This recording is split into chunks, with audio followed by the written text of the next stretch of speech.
Hey there, and welcome to Crime for Sleep. I know you're having trouble falling asleep, so let me keep you company with true crime stories from around the world. Before we dive in, I'm curious, where did you first hear this one? If you enjoy these stories, don't forget to like, comment, and subscribe. Now get comfortable, and let's get into tonight's case. Crime 1, I used to think danger had a certain look, shifty eyes, a nervous stance, something that warned you to stay away. But I was wrong. Real danger smiles at you. It asks about your day. It holds the door open and makes you feel safe. The person who tried to end me didn't look like a threat. They laughed easily, brought me coffee, and even complimented my coat once. But under all of that charm was something cold, something calculated. I learned that too late. The first time I saw the gun, I didn't even believe it was real. Not because I didn't understand what it could do, but because I didn't want to believe someone like that would use it. The shot never came, but the look in their eyes told me everything. This wasn't a robbery. This was personal. I survived because I stopped trusting smiles. The investigation started with a phone call I shouldn't have answered. My hands were still shaking from the encounter when the detective's voice cut through the static. They wanted to know if I'd seen anything unusual in the building recently. Unusual. The word sat heavy in my throat like swallowed glass. Everything had been unusual, but I'd convinced myself it was normal. The way certain doors stayed locked during the day. The way conversations stopped when I entered rooms.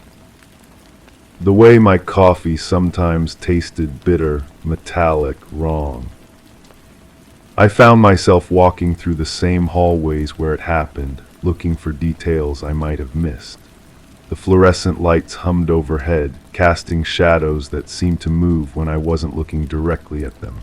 My footsteps echoed differently now, as if the building itself had changed after what I'd witnessed.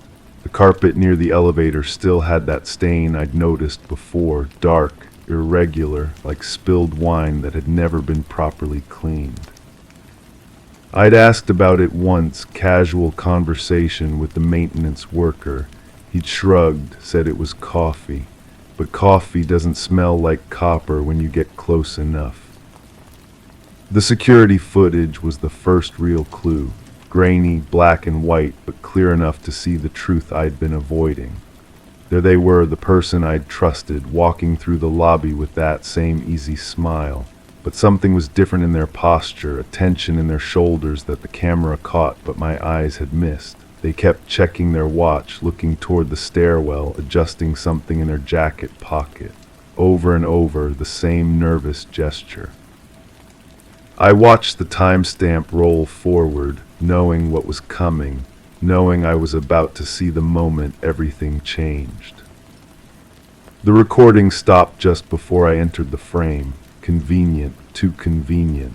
When I asked about the missing minutes, the security guard's eyes shifted away from mine. He muttered something about a technical glitch, but his voice had that same hollow quality I'd heard in my own voice when I lied to myself about the warning signs. His fingers drummed against the desk, and I noticed a small bandage on his knuckle, fresh, like he'd scraped it on something sharp recently. I started carrying a small notebook, writing down everything I could remember. The way their breath smelled like peppermint, but underneath something sour. The way they always stood to my left, never my right. The way they'd touch my arm when they talked, fingers lingering just a second too long. Physical evidence of manipulation I'd mistaken for friendship. The pages filled up quickly, black ink bleeding through cheap paper, creating a map of deception I hadn't seen while living through it. The breakthrough came from an unexpected source. An old woman who lived in the apartment above mine mentioned seeing someone on the fire escape late one evening. She described them perfectly, the same height, the same walk, the same jacket I'd seen countless times. But she added details I'd never noticed. The way they'd tested the window latch with their fingernail. The way they'd counted steps as they climbed. The way they'd stood outside my door for a full minute, just listening before walking away. I realized then that the encounter I'd survived wasn't random. It was rehearsed. They'd been planning it, studying my routine, learning my habits. The coffee they brought me wasn't kindness, it was reconnaissance. They'd been watching me drink it, timing how long it took, noting when I felt drowsy afterward.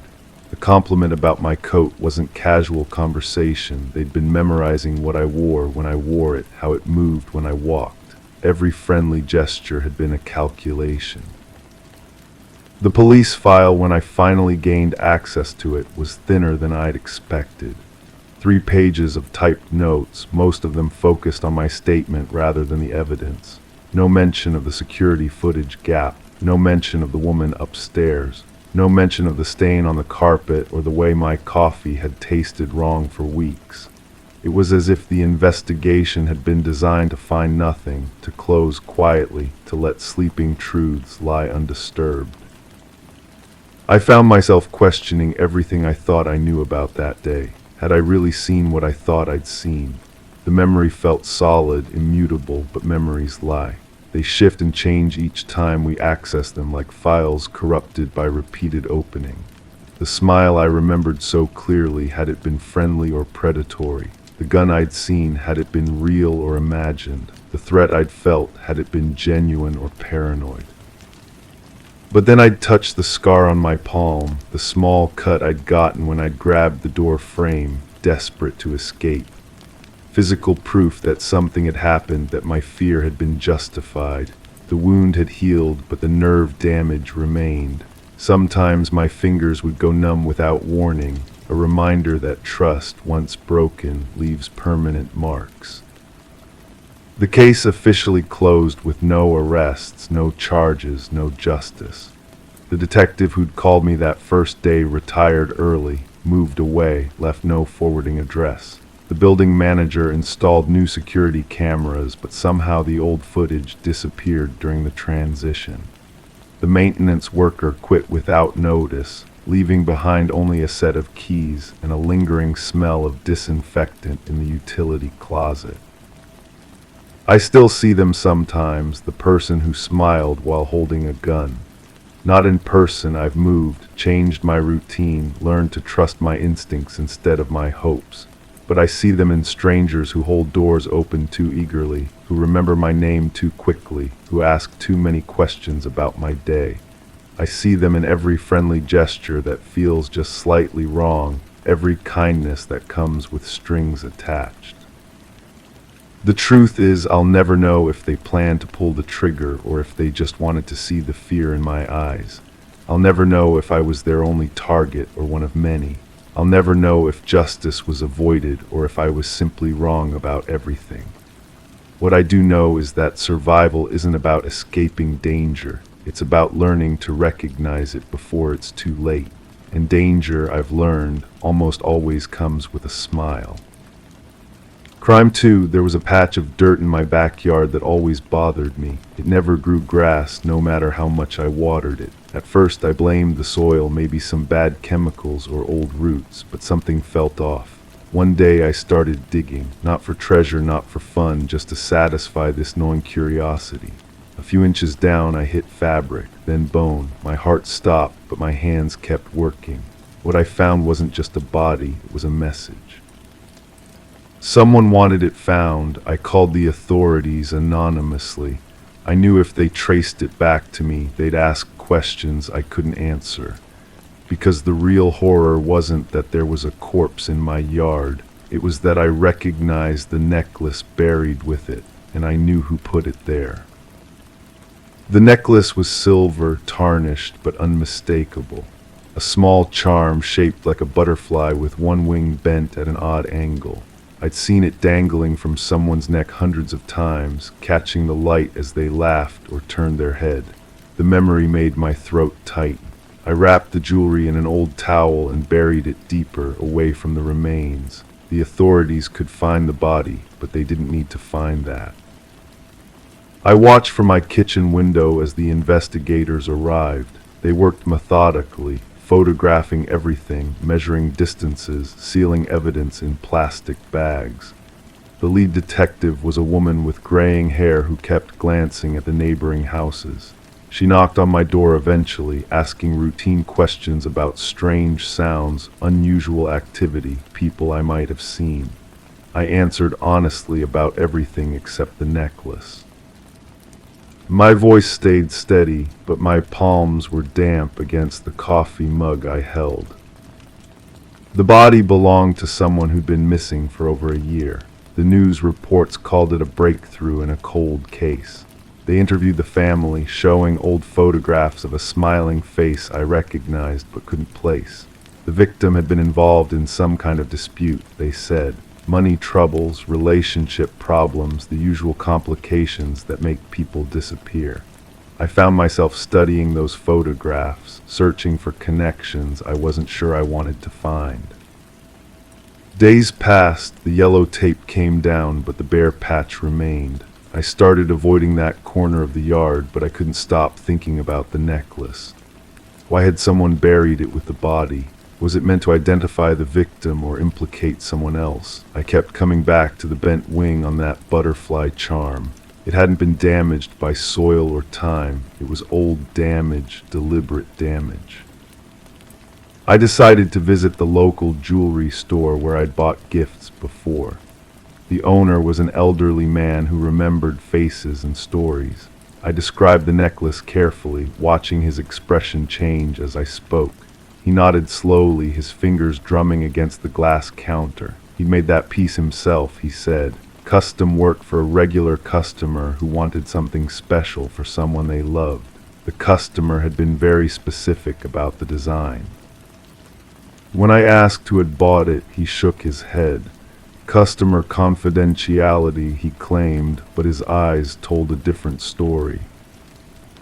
That evening I sat in my living room with the lights off, thinking about the people who'd been in my life around the time the victim disappeared. Colleagues, neighbors, friends of friends. I tried to remember conversations, arguments, mentions of money troubles or relationship drama. The butterfly necklace floated through my memories like a ghost, always just out of reach. I could see it clearly but couldn't connect it to a specific person or moment. The investigation stalled. The detective with graying hair stopped returning my calls when I tried to offer more help. The news moved on to other stories, but I couldn't let it go. I started driving through different neighborhoods looking for familiar faces or cars. I visited places where I used to go regularly, scanning crowds for someone who might have worn that necklace. The search felt both urgent and pointless, like trying to remember a dream that kept slipping away. One afternoon, while organizing old photographs for a completely different reason, I found it. A group photo from a work party taken just before the victim disappeared. In the background, barely visible, was the butterfly necklace. It was around the neck of someone I'd worked with closely, someone I'd trusted. The bent wing was clearly visible, catching the camera flash like a tiny signal. My hands shook as I held the photograph up to the light. The person in the photo had moved away shortly after the victim's disappearance. New job, fresh start, they'd said. We'd exchanged holiday cards for a while, but the correspondence had faded. I still had their forwarding address somewhere in my desk drawer. I found it written in their familiar handwriting on a yellow sticky note. The address was only a few hours away by car. I drove there on a weekend, telling myself I was just curious. The house was small and well-maintained, with a garden that showed careful attention. I parked across the street and watched through my windshield as normal suburban life played out. Children rode bicycles, a dog barked at nothing, and there, trimming roses in the front yard, was the person from the photograph. They looked older, more settled, but unmistakably the same. I didn't approach them, I didn't call out or wave. I just sat in my car and watched as they worked in their garden, moving with the same careful precision I remembered from our shared workplace. They wore gardening gloves and a wide-brimmed hat, but I could see their face clearly when they turned. They looked content, peaceful even, like someone who'd found exactly what they were looking for. The drive home felt endless. I kept thinking about the necklace buried in my backyard, about the body that had been waiting to be found, about the person who'd put it there and then moved on to build a new life somewhere else. The victim's family had closure now, but not justice. The investigation had gone cold again, and I was the only one who knew the truth. I never reported what I discovered. I never called the detective or shared the photograph. Instead, I planted new grass over the bare patch in my backyard. I fertilized it carefully and watered it regularly. It grew thick and green, hiding the place where someone had chosen to bury their secret. But I kept the photograph, hidden in a book I rarely opened. Sometimes I take it out and study the background, looking for other details I might have missed. The butterfly necklace is still there, buried deeper than the investigators ever dug. It's waiting, like I am, for someone to ask the right questions. But I know now that some truths are too dangerous to share, some justice too complicated to pursue. The person in that garden looked happy. The victim's family had their closure, and I had my secret, growing greener every season, rooted in soil that remembers everything. Crime 3, I thought I was going insane. I'd hear whispers at night, scratching sounds inside the walls, and small things would go missing. Everyone told me it was rats, maybe raccoons in the attic, but I've lived with pests before. This felt different, smarter. One evening I left food out on purpose just to see. The next morning it was gone and the plate had been washed. That's when I realized I wasn't alone. I set up a hidden camera. What it captured didn't make sense. A girl crawling out of the wall behind my bathroom mirror. She looked clean, well fed, and she stared straight into the camera like she knew I'd be watching. She'd been there for months, maybe longer. And the scariest part, she left me a note that said, "Thanks for not noticing." The note was written in my own handwriting. I'd been living in that house for 3 years, bought it cash from an estate sale after the previous owner died. The realtor mentioned he'd been a recluse, lived alone for decades. No family came to claim anything. The house came furnished, filled with old books, vintage photographs of strangers, and that peculiar smell of lavender mixed with something I couldn't identify. I rewatched the footage obsessively. The girl moved with purpose, like she knew every creaking floorboard, every loose nail. She'd emerge from different access points, behind the kitchen cabinets, through a panel in the bedroom closet, even from under the basement stairs. Her routine was methodical. She'd eat my leftovers, use my bathroom, sometimes sit in my living room chair and read my books while I slept upstairs. The handwriting haunted me. I compared it to old grocery lists, journal entries, anything I could find. It matched perfectly, but I had no memory of writing those words, none at all. I started leaving different notes around the house. Questions: who are you? How long have you been here? What do you want? They'd disappear overnight, replaced with responses in that same familiar script. A friend long enough to be seen. The responses felt like conversations I'd had with myself in dreams I couldn't remember. I contacted the estate lawyer who'd handled the sale. He seemed nervous when I mentioned strange occurrences, like he'd been expecting my call. We met at a coffee shop downtown. His hands shook as he pulled out a manila folder. The previous owner, he said quietly, he'd been making complaints to the police for years. Said someone was living in his walls. Officers would search, find nothing. They thought he was losing his mind. Inside the folder were police reports, medical records, and photographs. The previous owner's decline was documented in painful detail. Paranoid delusions, they called it, social isolation, malnutrition. He died alone, found days later by concerned neighbors who hadn't seen him in weeks. But buried in the reports was something else. Security footage from a neighbor's camera had caught glimpses of someone entering and leaving the house during those final months. Someone who looked remarkably like the girl I'd been seeing. The police had dismissed it as a homeless person seeking shelter, but they'd never found any evidence of break-ins. I drove to the neighbor's house. An elderly woman answered, her face immediately darkening when I mentioned the address next door. "That poor man," she whispered. "He wasn't crazy, you know, I saw her too. Young thing always looked so clean and proper. She'd wave at me sometimes from his windows when he wasn't home. Sweet smile, but there was something wrong with her eyes."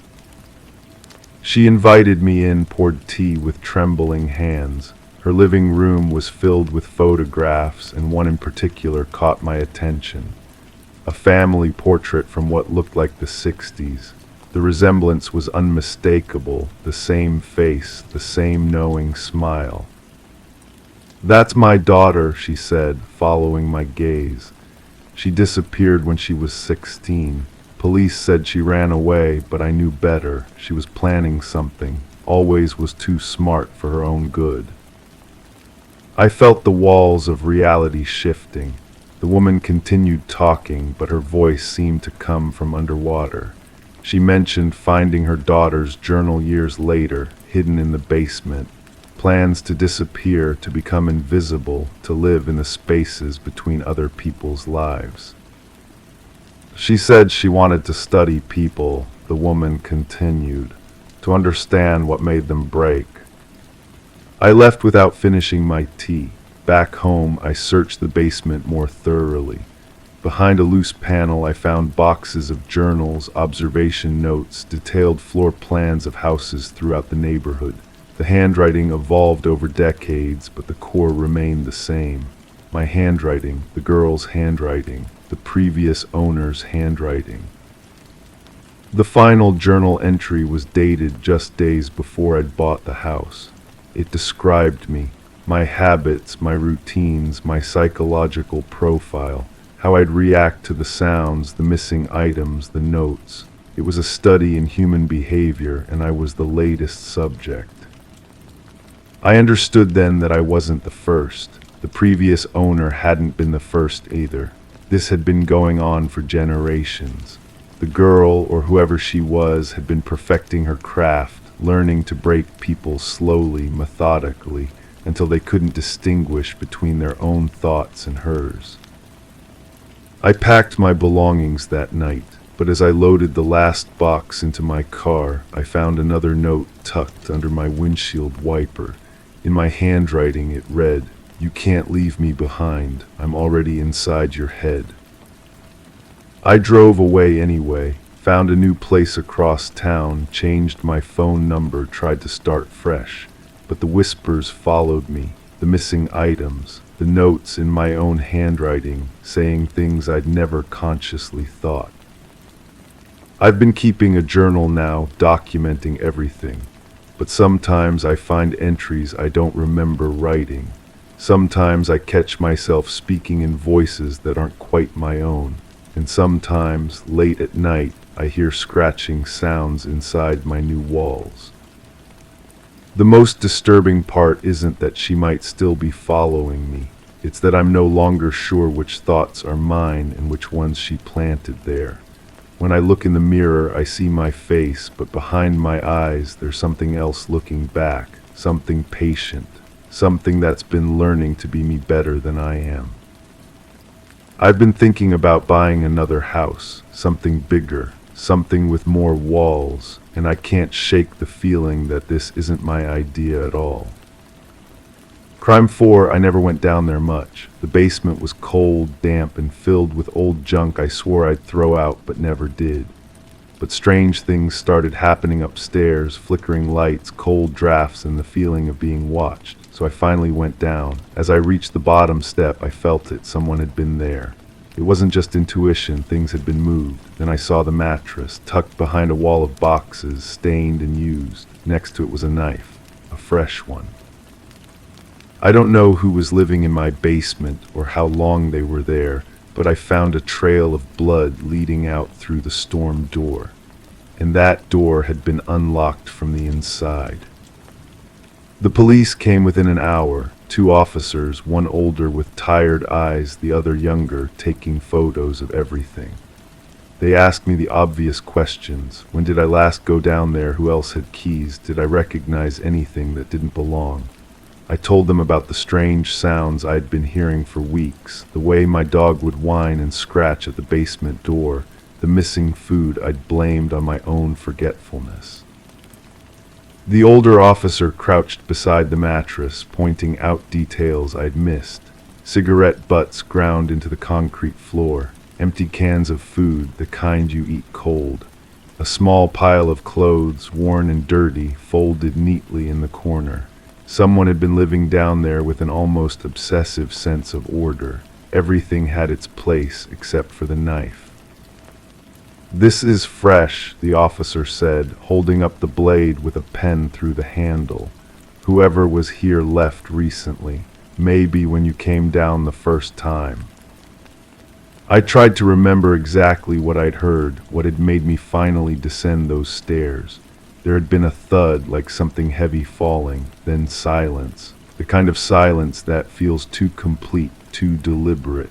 I'd stood at the top of the stairs for what felt like forever, listening, before I finally forced myself to go down.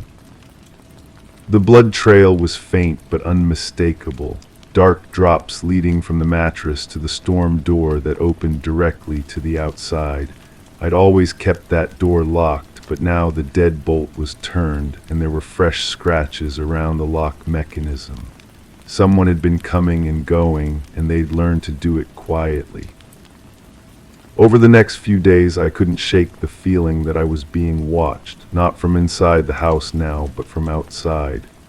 I'd catch glimpses of movement in the trees behind my property, shadows that didn't match the shifting branches. The police had taken the knife, the mattress, anything they thought might hold evidence, but they hadn't found who'd been living there. I started asking neighbors if they'd seen anything unusual. The woman next door mentioned a man she'd noticed walking past her house at odd hours, always carrying a small bag. He'd seemed harmless enough, maybe homeless, but something about him had made her uncomfortable. She couldn't explain what exactly, just that he'd looked at her house a little too long, like he was memorizing it. The man who lived across the street had a different story. He'd seen someone hanging around the neighborhood, but always during the day when most people were at work. This person had been watching houses, noting when people left and returned. He'd assumed it was someone casing the area for burglaries, but now he wondered if it was something else entirely. I found myself checking and rechecking locks, installing new deadbolts, even buying a security system. But the feeling persisted. Someone out there knew things about my life, my routines, my house. They'd been close enough to count my footsteps above their head, to know when I was home and when I wasn't. The police investigation stalled. There were no fingerprints on the knife, no DNA on the mattress that matched anyone in the system. The blood trail had been too degraded to provide useful evidence. Whoever had been living in my basement had been careful, methodical, and most importantly, they disappeared completely. But I kept finding small signs. A cigarette butt in my yard that matched the brand from the basement. Footprints in the soft earth around my foundation that appeared after rain.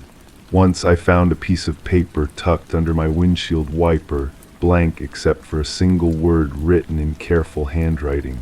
Sorry. I started wondering if I'd been wrong about everything. Maybe the person in my basement hadn't been a threat. Maybe they'd been hiding from something or someone. The knife could have been for protection, not attack. The blood might not have been evidence of violence, but of injury, of someone desperate enough to risk bleeding rather than stay hidden. The thought bothered me more than it should have.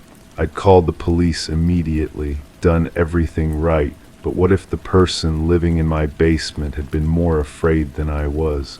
What if they'd been running from something worse than being discovered? I never got an answer. The case went cold, filed away with dozens of other unsolved incidents. The strange feelings gradually faded, replaced by new routines and better locks. But sometimes, when I'm alone in the house and the old floorboards creak overhead, I wonder if they ever really left. if they're still out there, still watching, still sorry for whatever brought them to my basement in the first place. The truth is, I'll never know who they were or why they chose my house. I'll never know if they were dangerous or desperate, predator or prey. All I know is that for weeks, maybe months, someone lived beneath my feet, sharing my space without my knowledge, and when they finally left, they took all their secrets with them. Sometimes the most unsettling crimes are the ones that leave you with nothing but questions. Crime 5, when the package arrived, I almost didn't open it. There was no return address, no markings, nothing that suggested it was even meant for me. But inside was something chilling, photographs of a crime scene I recognized too well. It was the same room, same blood patterns, only I'd never seen those images before. Then I noticed the plastic bag inside. It held a knife wiped clean, but under the flap was the worst part, my own fingerprints, not copies, originals. Someone had lifted them from my house, planted them, and mailed it all back like a souvenir. I wasn't being warned, I was being framed. The photographs felt cold between my fingers. Each image showed angles of a room I'd visited countless times before, the same wooden floor, the same faded wallpaper, the same corner where shadows gathered. But these weren't casual snapshots. These were evidence photos, complete with measurement markers and case numbers partially visible in the corners. Someone had documented this scene with forensic precision, yet I'd never seen a single officer enter that space. I spread the photos across my kitchen table, studying each one. The blood spatter patterns told a story of violence that made my stomach turn. Dark stains had soaked deep into the floorboards, creating irregular shapes that seemed to pulse under my overhead light. But what disturbed me most was how familiar everything looked. Not just the room itself, but the way the furniture was arranged, the personal items scattered about, as if someone had recreated a moment I should remember but couldn't. The knife in the plastic bag was ordinary, a standard kitchen blade, the kind sold in any department store. Its surface gleamed under the fluorescent bulb, reflecting distorted images of my own face as I held it up. The handle showed nowhere, no distinctive marks that might identify its owner. Yet my fingerprints were there, clear as day, pressed into the metal just below the blade. The ridge patterns matched perfectly with the ones I'd left on the evidence bag itself. I tried to recall touching such a knife, but my memory offered only fragments. Cooking dinner, slicing vegetables, washing dishes. Nothing that would explain how my prints ended up on what was clearly a piece of evidence. The sender had included a magnifying glass, as if they wanted me to examine every detail of my own guilt. My phone buzzed, a text from an unknown number. Check the news. The local station was running a story about an unsolved case. A woman had been found dead in her apartment, the victim of what police called a brutal attack. The reporter stood outside a building I recognized immediately. It was the same structure, the same entrance I'd walked through many times.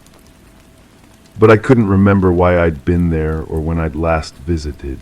The memories felt fuzzy, like trying to focus on something underwater. I knew that hallway, those stairs, that door. Yet when I tried to piece together the timeline, nothing connected properly. Days blended into weeks, conversations became whispers, faces dissolved into shadows. The woman's name meant nothing to me, but her photograph triggered something uncomfortable. She had kind eyes, the type that seemed to see right through pretense. Her smile was genuine, unguarded, the kind of person who would invite a stranger in for coffee, who would trust too easily. The kind of person who might not see danger until it was too late. I found myself driving to the building before I consciously decided to go. The street was quiet, normal.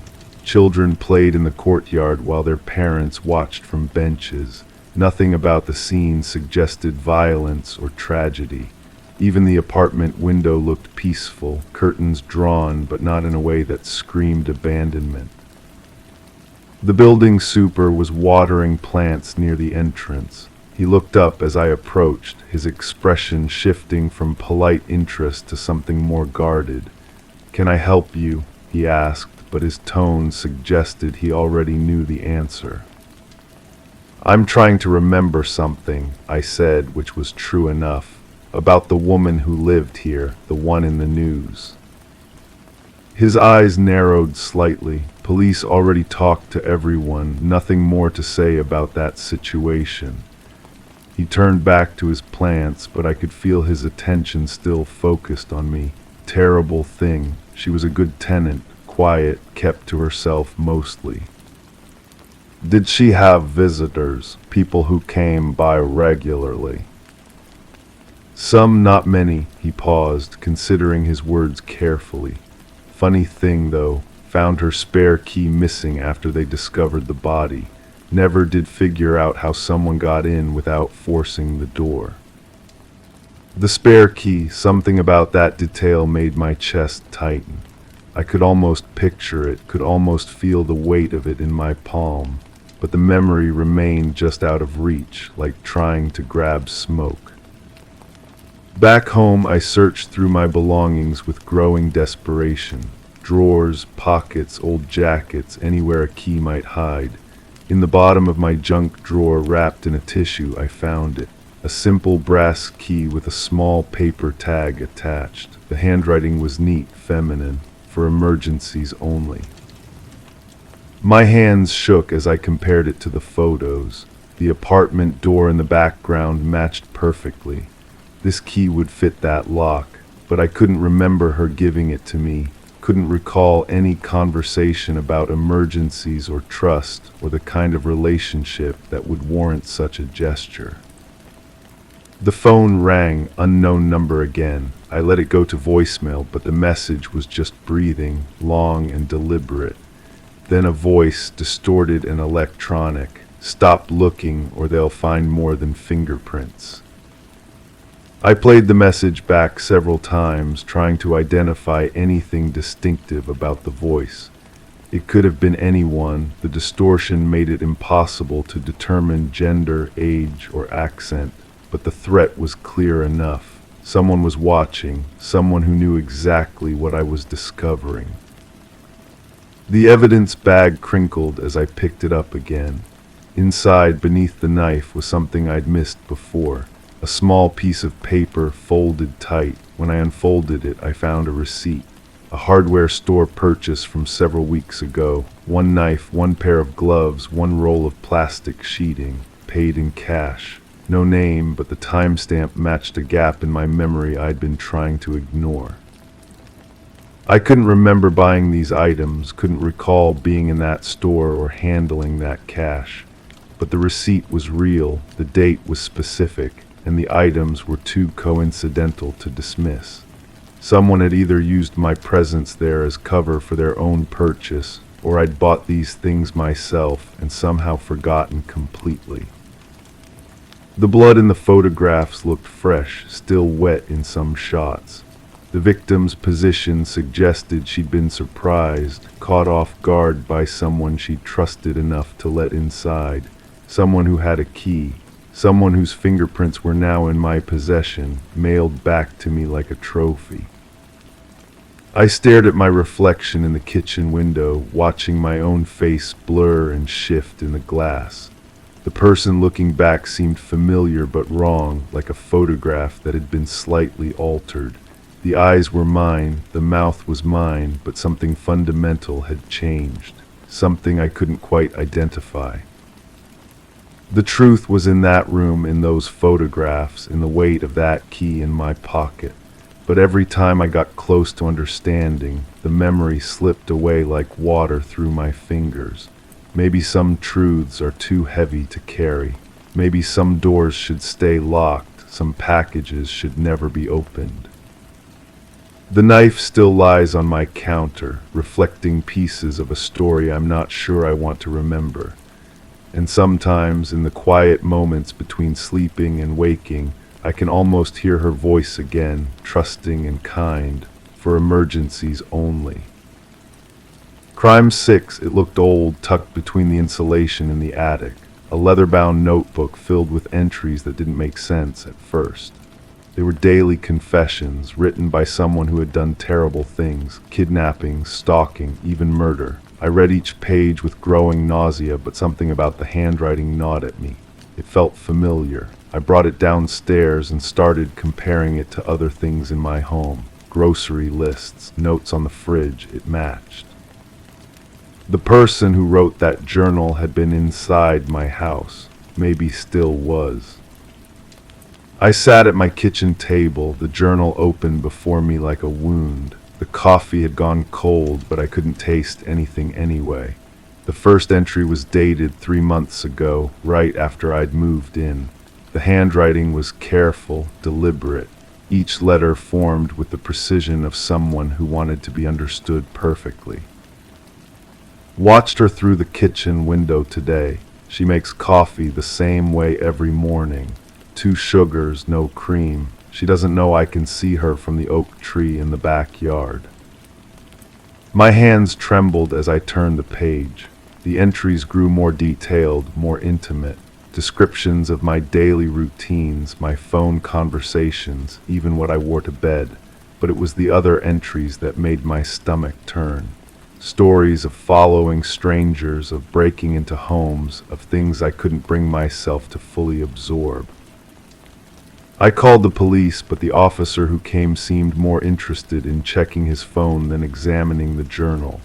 He flipped through a few pages, asked if I'd had any break-ins or noticed anything missing.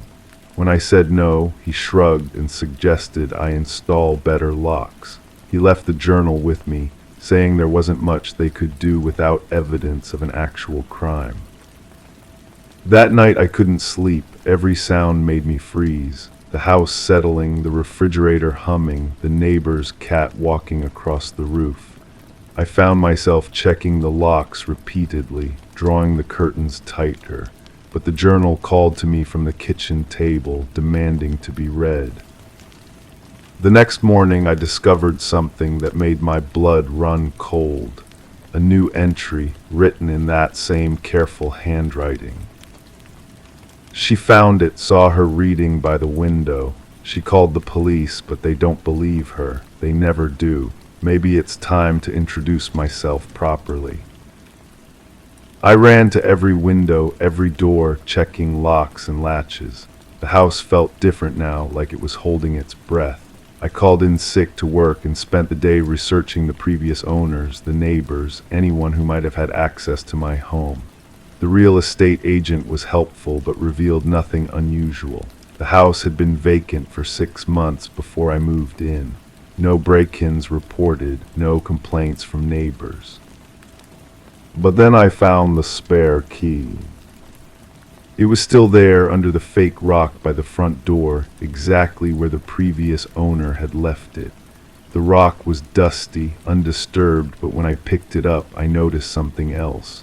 Fresh scratches around the keyhole on my front door, scratches that hadn't been there when I'd moved in. I changed the locks that afternoon, but it felt like closing the barn door after the horse had already bolted. The journal writer had been coming and going for months. They knew my house better than I did. They knew which floorboards creaked, which windows stuck, which shadows offered the best hiding spots. The entries continued appearing. New locks won't help. I know this house better than she does. I know where she keeps the spare batteries for the smoke detectors. I know she leaves the bathroom window cracked open when she showers. I know she talks to herself when she thinks no one is listening. I installed security cameras, but they only captured empty rooms and shifting shadows. I started staying at hotels, but the journal followed me somehow.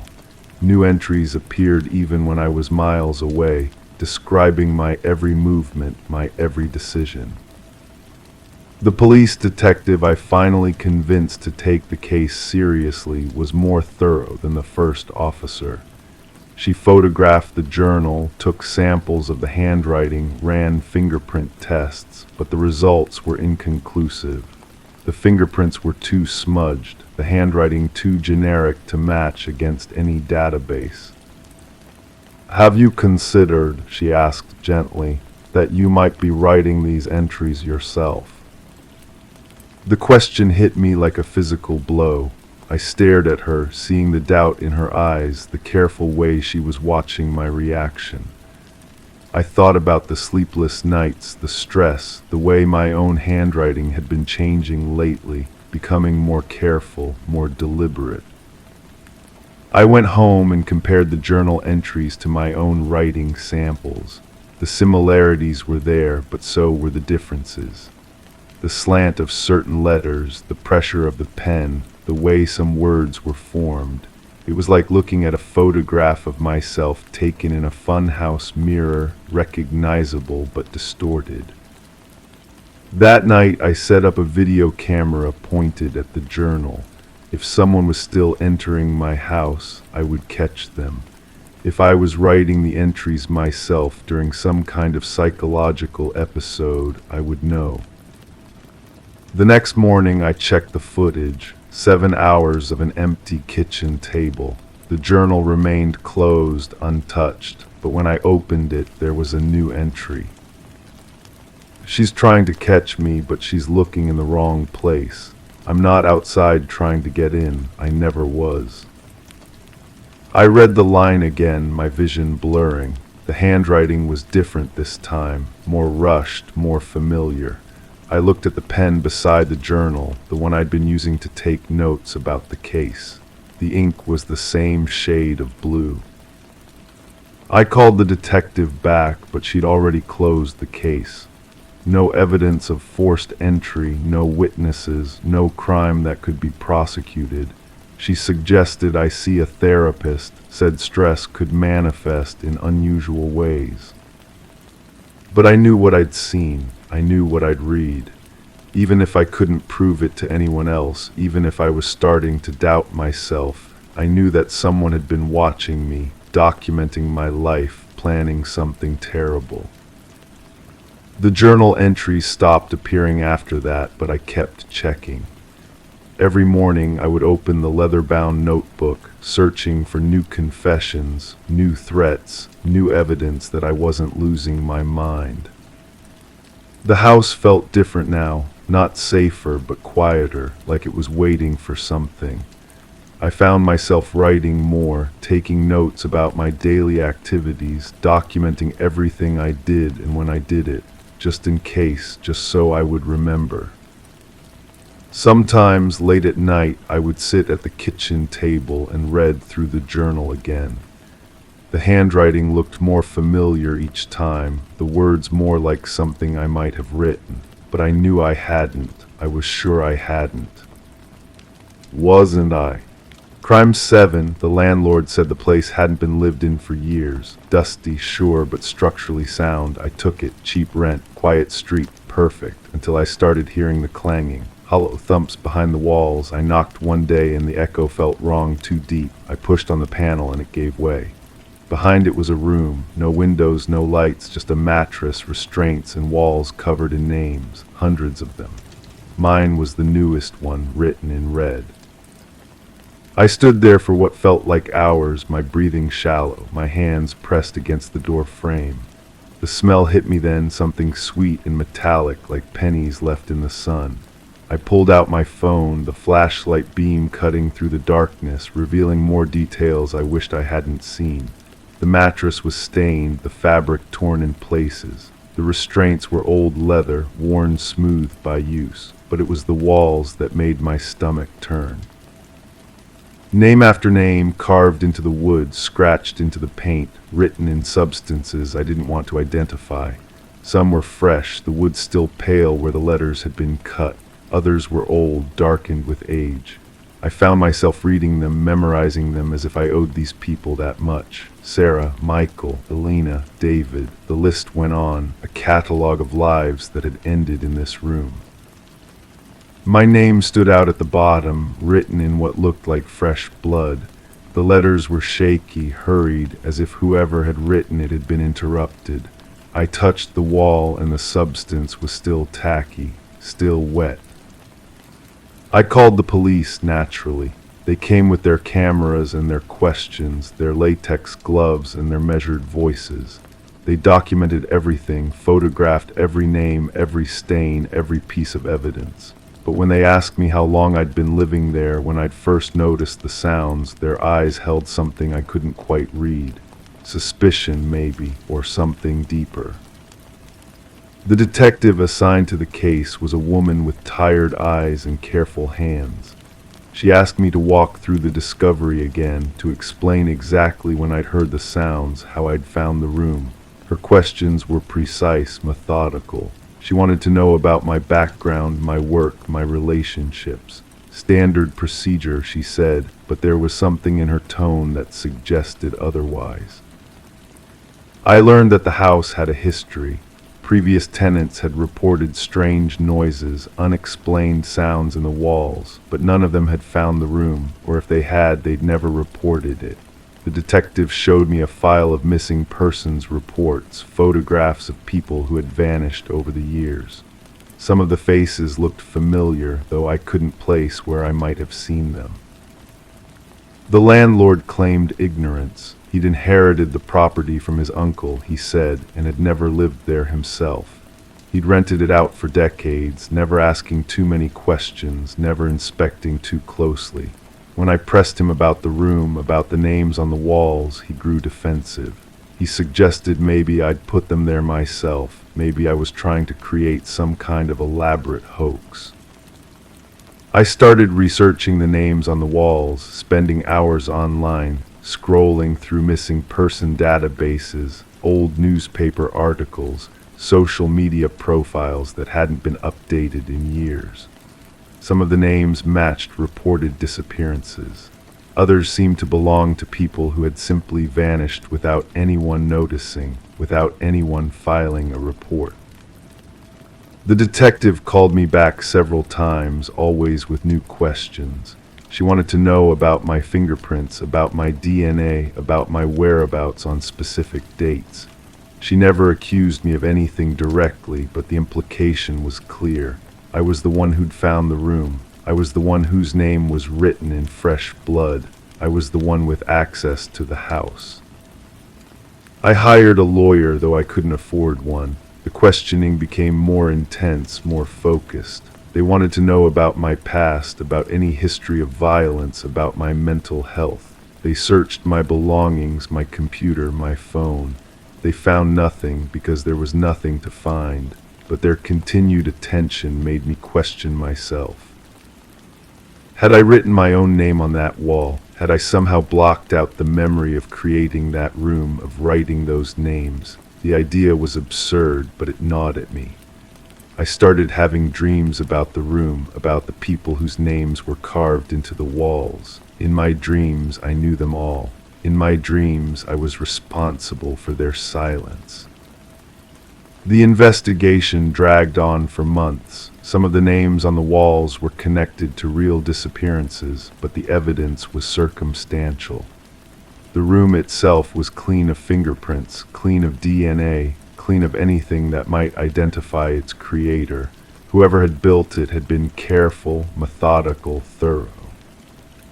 The detective grew frustrated with the lack of progress. She began to suggest that maybe I knew more than I was admitting, that maybe I'd been involved in some way. She pointed out that I'd been living in the house for weeks before reporting the discovery, that I'd had plenty of time to contaminate the scene, to remove evidence. I moved out of the house, but I couldn't move away from the case. It followed me, haunted me, made me question everything I thought I knew about myself. I started keeping a journal, documenting my thoughts, my movements, my memories. I needed proof that I was innocent, proof that I hadn't somehow forgotten my own crimes. The journal became an obsession. I wrote down everything, what I ate, where I went, who I talked to. I recorded conversations, took photographs, created an elaborate record of my life. I told myself it was for my own protection, but deep down, I wasn't sure if I was protecting myself from the investigation or from my own doubts. The case went cold. The detective moved on to other crimes, other mysteries. The house was sold to new owners who sealed up the hidden room, covered the walls with fresh paint, tried to erase what had happened there. But I couldn't forget. I couldn't stop thinking about those names, about the person who had written them, about the possibility that the person might be me. I still live with the uncertainty. I still wake up sometimes, wondering if I'm the monster in this story, if I'm the one who created that room of horrors. The evidence points nowhere, but the doubt remains. Maybe that's the real crime, not the room itself, but the way it forces you to question everything you believe about yourself, about your own capacity for evil. The names on the wall haunt me still. Not because they're gone, but because I might be the one who made them disappear. Crime 8, at first I thought I was just groggy. I'd wake up to find the dishes washed, laundry folded, lights turned off. Maybe I had done it all half asleep, but then things started disappearing. Small things, a ring, a pair of shoes. One morning I found a note on the fridge, "You're welcome. I don't live with anyone." I changed the locks, set up cameras. What I caught wasn't a burglar. It was someone methodical, almost respectful. They didn't break in, they had a key. They moved like they'd done this before many times, and I wasn't their first house. The footage showed a woman in her 60s, gray hair pulled back in a neat bun. She wore latex gloves and carried a small basket filled with cleaning supplies. She knew exactly where everything belonged. She moved through my space like she owned it, like she had memorized every corner, every drawer, every hiding spot. The way she handled my belongings felt intimate, careful, too careful. I watched her open my medicine cabinet, examine each bottle, replace them in perfect order. She stood in my bedroom doorway for several minutes, just watching me sleep. Her face was calm, almost maternal. When she finally left, she locked the door behind her with a key I had never seen before. The next morning, I found my coffee maker already brewing. A fresh cup waited on the counter, still warm. My heart hammered against my ribs as I realized she had been there while I showered. The steam on the bathroom mirror had been wiped clean. A towel I had left crumpled on the floor was folded and hanging on its hook. I called the police, but what crime had been committed? Nothing was stolen that morning. Nothing was broken. The officer who took my report looked skeptical when I explained that someone was cleaning my house without permission. He suggested I might be sleepwalking, stressed, maybe seeing things that weren't there. But I knew what I had seen. I knew what I had felt. The air in my house carried a different scent now, something floral and chemical. Industrial cleaner mixed with lavender soap. It clung to my clothes, my sheets, my skin. I couldn't escape it. I started sleeping with a chair wedged against my bedroom door. I hid cameras in different locations, changed my routines, stayed awake as long as I could. None of it mattered. She always found a way in. She always knew where I had moved things. She always left everything cleaner than she found it. The notes began appearing more frequently. Your plants needed water. The milk was about to expire. You worked too hard, each one written in careful cursive on pale yellow paper. The handwriting reminded me of my grandmother's, precise and elegant, old-fashioned. I decided to follow her. After weeks of watching the footage, I had learned her pattern. She always left through the back door, always walked the same route through the alley. I waited in my car, engine off, heart pounding. When she emerged, I gave her a head start, then followed at a distance. She walked 12 blocks to a modest house with a well-maintained garden. The porch light was on, but the rest of the house was dark. She used another key, disappeared inside. I sat in my car, watching the windows, waiting for lights to come on. They never did. The next morning, I drove back to the house. An elderly man was watering the flowers in the front yard. When I approached, he looked up with tired eyes. "Are you looking for someone?" he asked. "I'm looking for the woman who lives here, gray hair, about 60. His face changed. The watering can slipped from his hands, splashing water across the concrete. "My wife died 3 years ago, pancreatic cancer. She was 62. My mouth went dry. "I'm sorry, I must have the wrong address."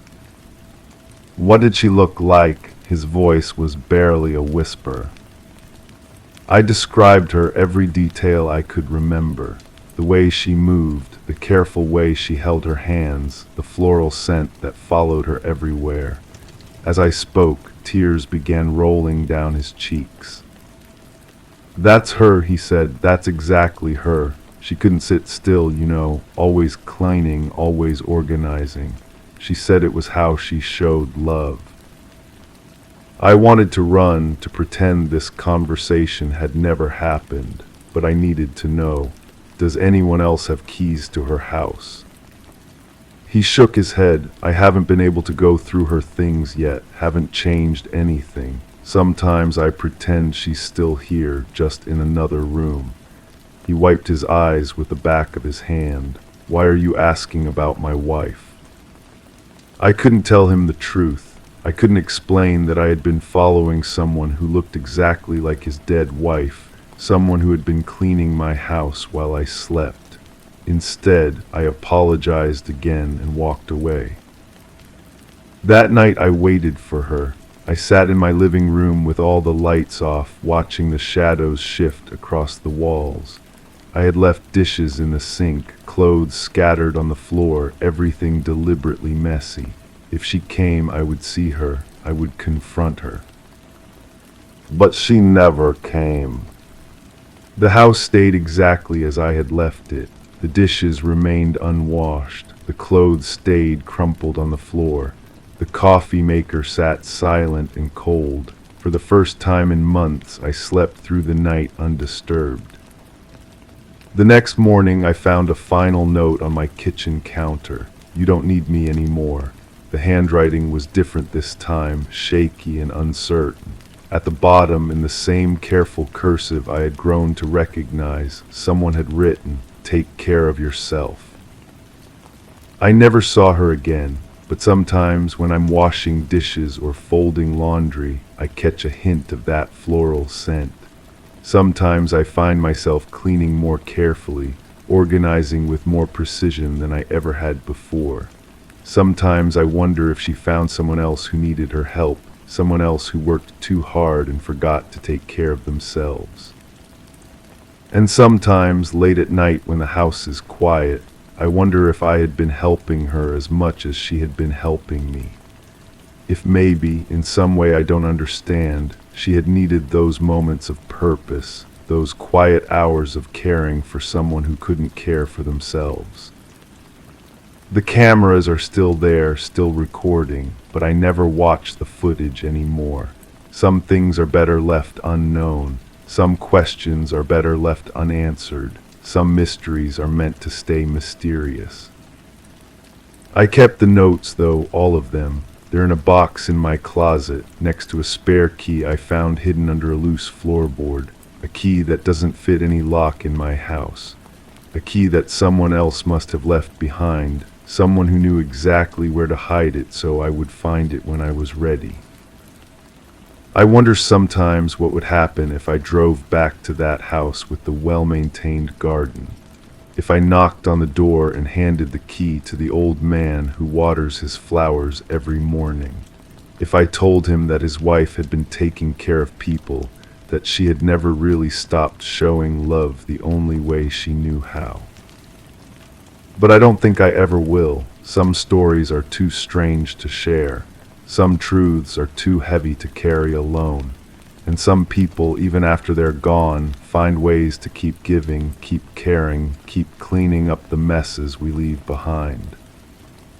The house is quiet now, clean but not too clean, organized but not perfectly, just the way I left it, just the way it should be. Most nights that's enough. Crime 9, my dog never barked, quiet, obedient, never dug holes. Until one day he wouldn't stop clawing at the edge of the backyard. I tried to pull him away, but he wouldn't budge. That night I checked the spot, dug a little with my hands, and I hit metal, a box. Inside were photos, dozens of them of me, some taken through windows, some while I was asleep, some from angles I didn't even know existed. I called the police, but by the time they arrived, the box was gone, and my dog. Well, he vanished too. The detective who came to my house had tired eyes and coffee stains on his shirt. He took notes while I explained about the box, the photos, the missing dog. His pen scratched against the paper with mechanical precision. He asked if I had enemies, if I'd noticed anyone following me, if I'd kept any of the photos as evidence. I hadn't. The whole thing felt like a fever dream, except for the dirt still wedged under my fingernails. The hole in my backyard remained, a perfect square of disturbed earth that seemed to grow darker each day. I filled it with fresh soil, but the depression kept returning. Something about the ground there felt different, softer, as if it had been disturbed before. I started paying attention to things I'd never noticed. The way my neighbor's curtains moved when I walked past. The sound of footsteps on gravel that stopped whenever I turned around. The feeling that someone was always just behind me, breathing on my neck.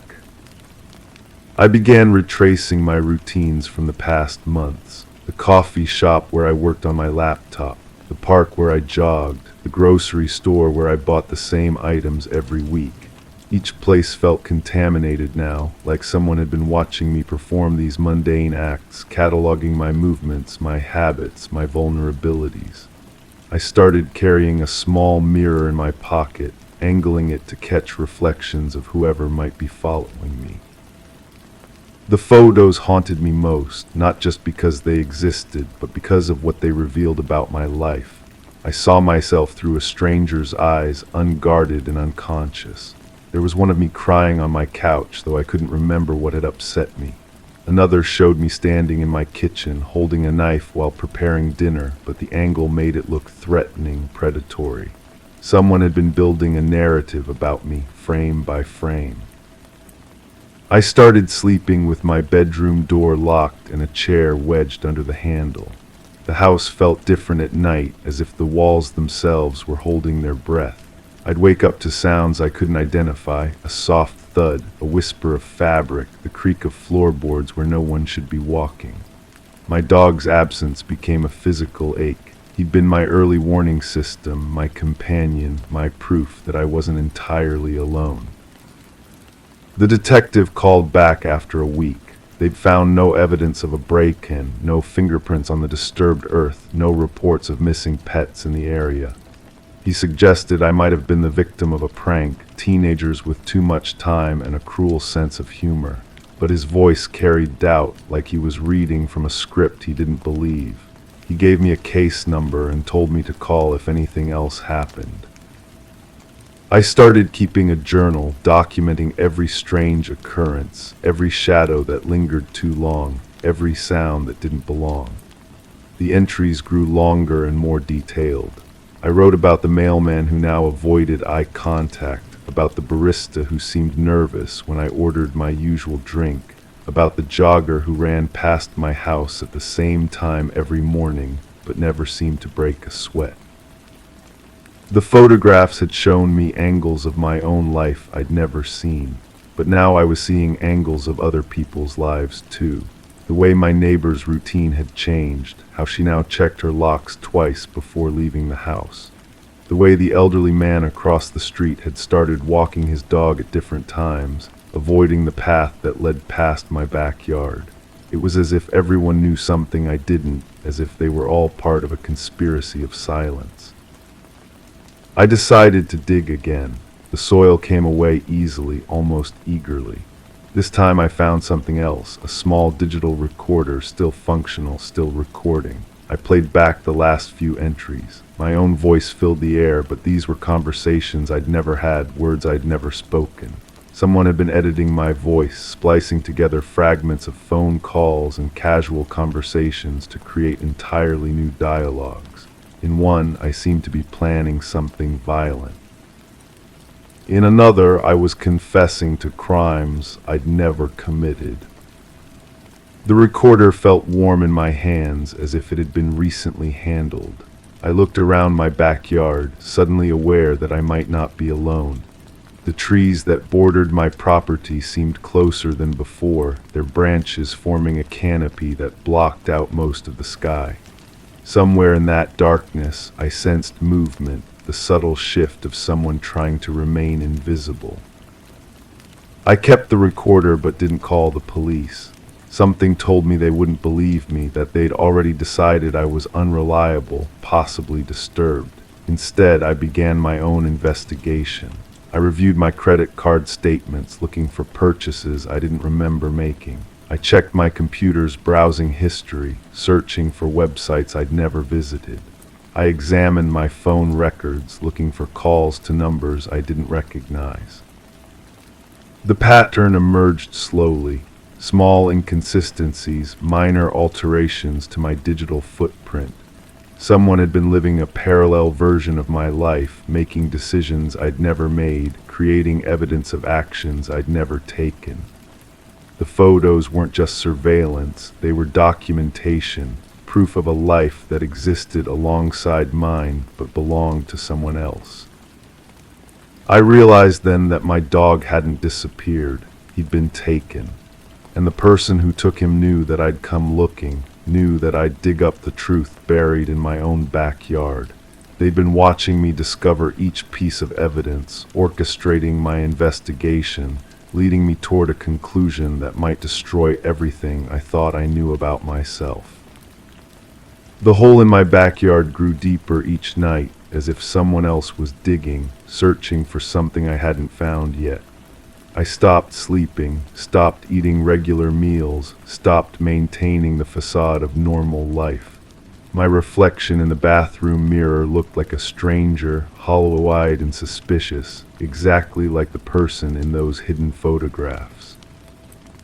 The truth was there, buried somewhere beneath the surface of my ordinary existence. But I was beginning to understand that some truths are too dangerous to uncover, too devastating to acknowledge.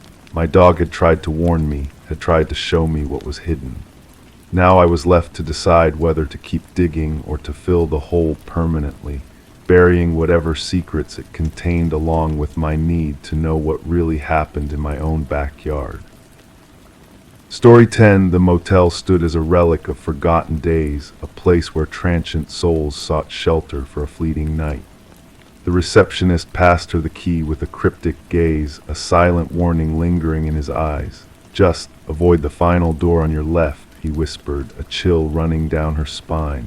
Intrigue tugged at her curiosity, beckoning her towards the forbidden.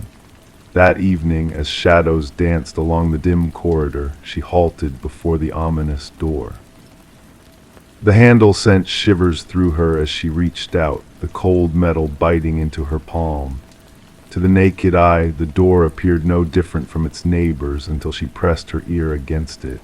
A faint breath, a whisper of life, echoed from the other side, stirring her senses. Investigator Morgan Reed awoke from her slumber, entering the crime scene with a heavy heart.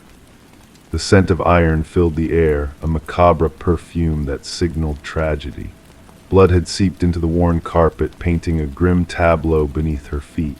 The room told a tale of contrasts, a pristine bathroom, an undisturbed bed, and in between, the ghastly sight of a young woman sprawled on the floor. Her golden locks splayed around her like a halo, her vacant gaze fixed on the ceiling, frozen in an eternal moment of shock or perhaps fear. Reed knelt beside the victim, mindful of the evidence markers that punctuated the scene like morbid confetti. "The third victim this season," remarked the forensic expert dispassionately, capturing the grim scene through his lens. "The same signature as before." Reed nodded in silent agreement, absorbing the eerie familiarity of the crime scene. The victim's attire and belongings spoke of a world far removed from the dreary motel, a world of elegance and privilege. This was no random act of violence. A deeper motive lurked in the shadows, propelling the unknown killer's hand.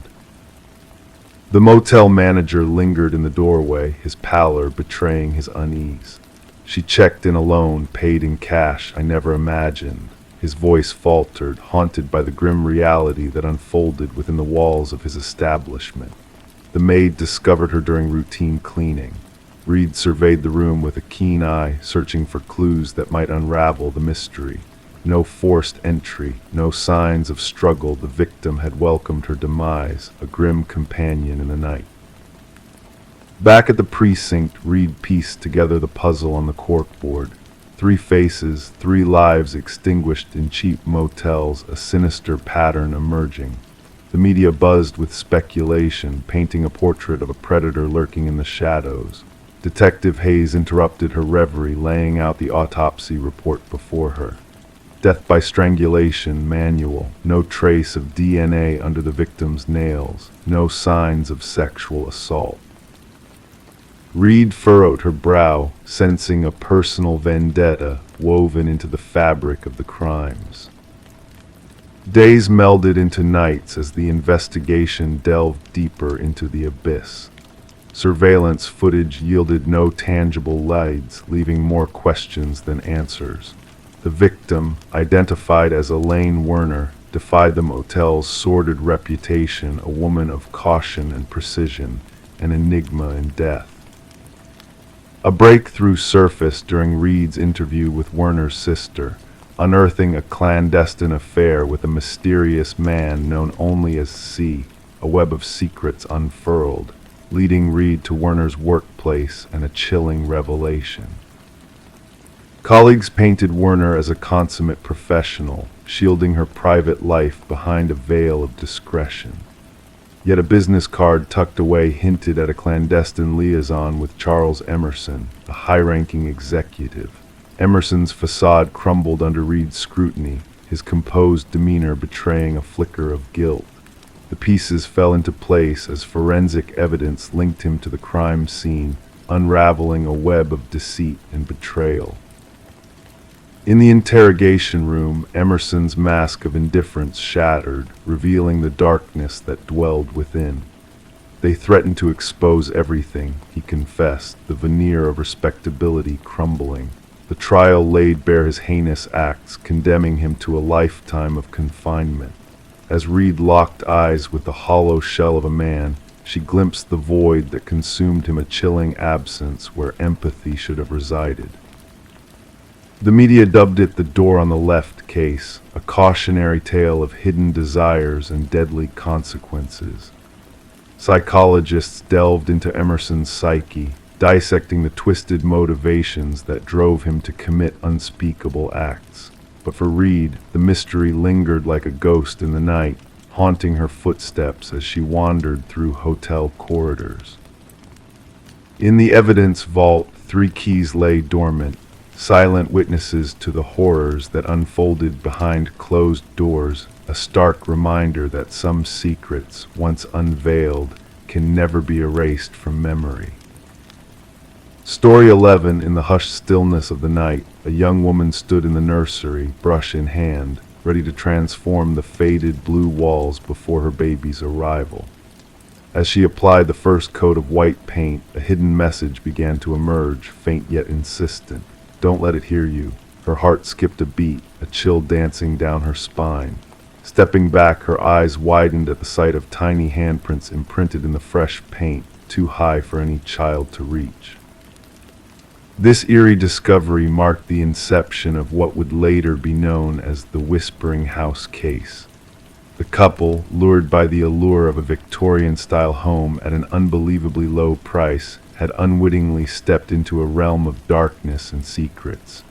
Detective Sarah Klein, with a sense of foreboding, approached the residence, her notebook poised for revelations. The door swung open to reveal a pregnant woman, weariness etched into the lines of her face. Paint stains adorned her overalls, a silent testimony to her recent endeavors. With trembling hands, she recounted the unsettling finding in the nursery, the cryptic message, and the ghostly handprints that defied logical explanation. The previous owners had vanished without a trace, leaving behind a trail of whispers and unanswered questions. As Detective Klein navigated the labyrinthine corridors of the historic house, each creaking floorboard seemed to echo with forgotten secrets. In the nursery, the unfinished message on the wall served as a spectral warning, a voice from the past reaching out across time. Beside it, the child-sized handprints lingered, a spectral imprint of unseen forces at play. Delving into the annals of the property's history, the detective uncovered a trail of transient occupants and disturbing incidents involving children. The threads of the past wove a tapestry of tragedy, leading back to Alina Blackwood, the enigmatic widow who had once presided over an orphanage within the very walls that now whispered with spectral echoes. Through meticulous investigation and haunting revelations, the truth began to unfurl like a macabre tapestry. The sealed room behind the nursery wall, the children's possessions without their owners, the chilling echoes of laughter in empty rooms all pointed to a dark chapter in the house's history. With a sense of grim determination, Detective Klein unearthed the remains of 5 lost souls, their names finally inscribed in the annals of justice. Yet even as the case reached its conclusion, a lingering unease gnawed at the edges of reality. The nursery walls, once a canvas for unspeakable horrors, now stood as a testament to the lingering presence of the past. The house, now a barren shell of its former self, bore witness to a legacy of darkness that refused to be erased. The whispers of the children, trapped in a liminal space between life and death, echoed through the empty rooms, a spectral chorus of unfinished stories. As the final chapter closed on the Whispering House case, Detective Klein preserved a haunting memento, a photograph capturing the luminous handprints that glowed in the darkness, a silent reminder that some truths transcend time and paint, lingering in the shadows of haunted memories. Story 12, the apartment held its secrets within its aging walls. The heating system murmured with a tired groan, the pipes clattered in a familiar rhythm. It was all part of the building's character, or so she thought, until that moment when a whisper, barely audible yet undeniably real, drifted through the metal vents. It wasn't the typical background noise of everyday life. It was a voice, soft and insistent, calling out her name. Intrigued yet unnerved, she leaned in closer, her heartbeat echoing in her ears. A chill brushed past her cheek, followed by a playful declaration, "I know you can hear me." Detective Morgan Shaw found herself in the heart of the empty apartment, a sense of unease settling around her like a shroud. Her eyes focused intently on the rusted vent cover that had been forcibly removed. The forensic team moved with precision, capturing every detail with their cameras as the scene unfolded before them. The missing woman, Alina Reeves, had vanished without a trace until a foul odor alerted the building manager to the grim discovery. What awaited them inside the ventilation system defied logic. Officer Patel recited from his notebook, recounting Alina's reports of whispered voices through the vents that had been dismissed as mere creaks of an old building. Shaw knelt by the vent, observing the marks of desperation etched into the metal edges. These were not marks of repair, but signs of a struggle, of someone trapped inside seeking escape. The puzzle was becoming clearer, yet the mystery deepened. Alina, a beloved kindergarten teacher with a penchant for nurturing life in all forms, had exhibited signs of paranoia before her disappearance. Her sister's trembling voice narrated the haunting tale of Alina's conviction that unseen eyes watched her every move, whispering through the very walls of her sanctuary. Shaw surveyed the apartment anew, seeing it through Alina's eyes. The bed neatly made, the unwashed mug, the chair positioned under the vent, silent witnesses to a presence unseen. The forensic evidence unveiled unsettling truths. fibers from Aliner's favorite cardigan trapped in the vent, a foreign fingerprint on the inside of the cover, and chilling audio recordings from Aliner's phone. Alone in her car, rain tapping a melancholic melody on the roof, Shaw listened to the spectral voices captured in the digital void. Aliner's plea met with a haunting reply that sent shivers down Shaw's spine. A history of tenant turnover in the building hinted at a malevolent force lurking within its walls. Residents haunted by whispers, by visions that drove them to flee. The superintendent, Harold Weber, exuded a veneer of normalcy that cracked under Shaw's scrutiny when she probed into the past of apartment 4B. His evasive answers spoke volumes, hinting at a deeper connection to the building's dark secrets. The investigation took a chilling turn with the discovery of a concealed passage in Aliner's bathroom, a gateway to a hidden realm between walls.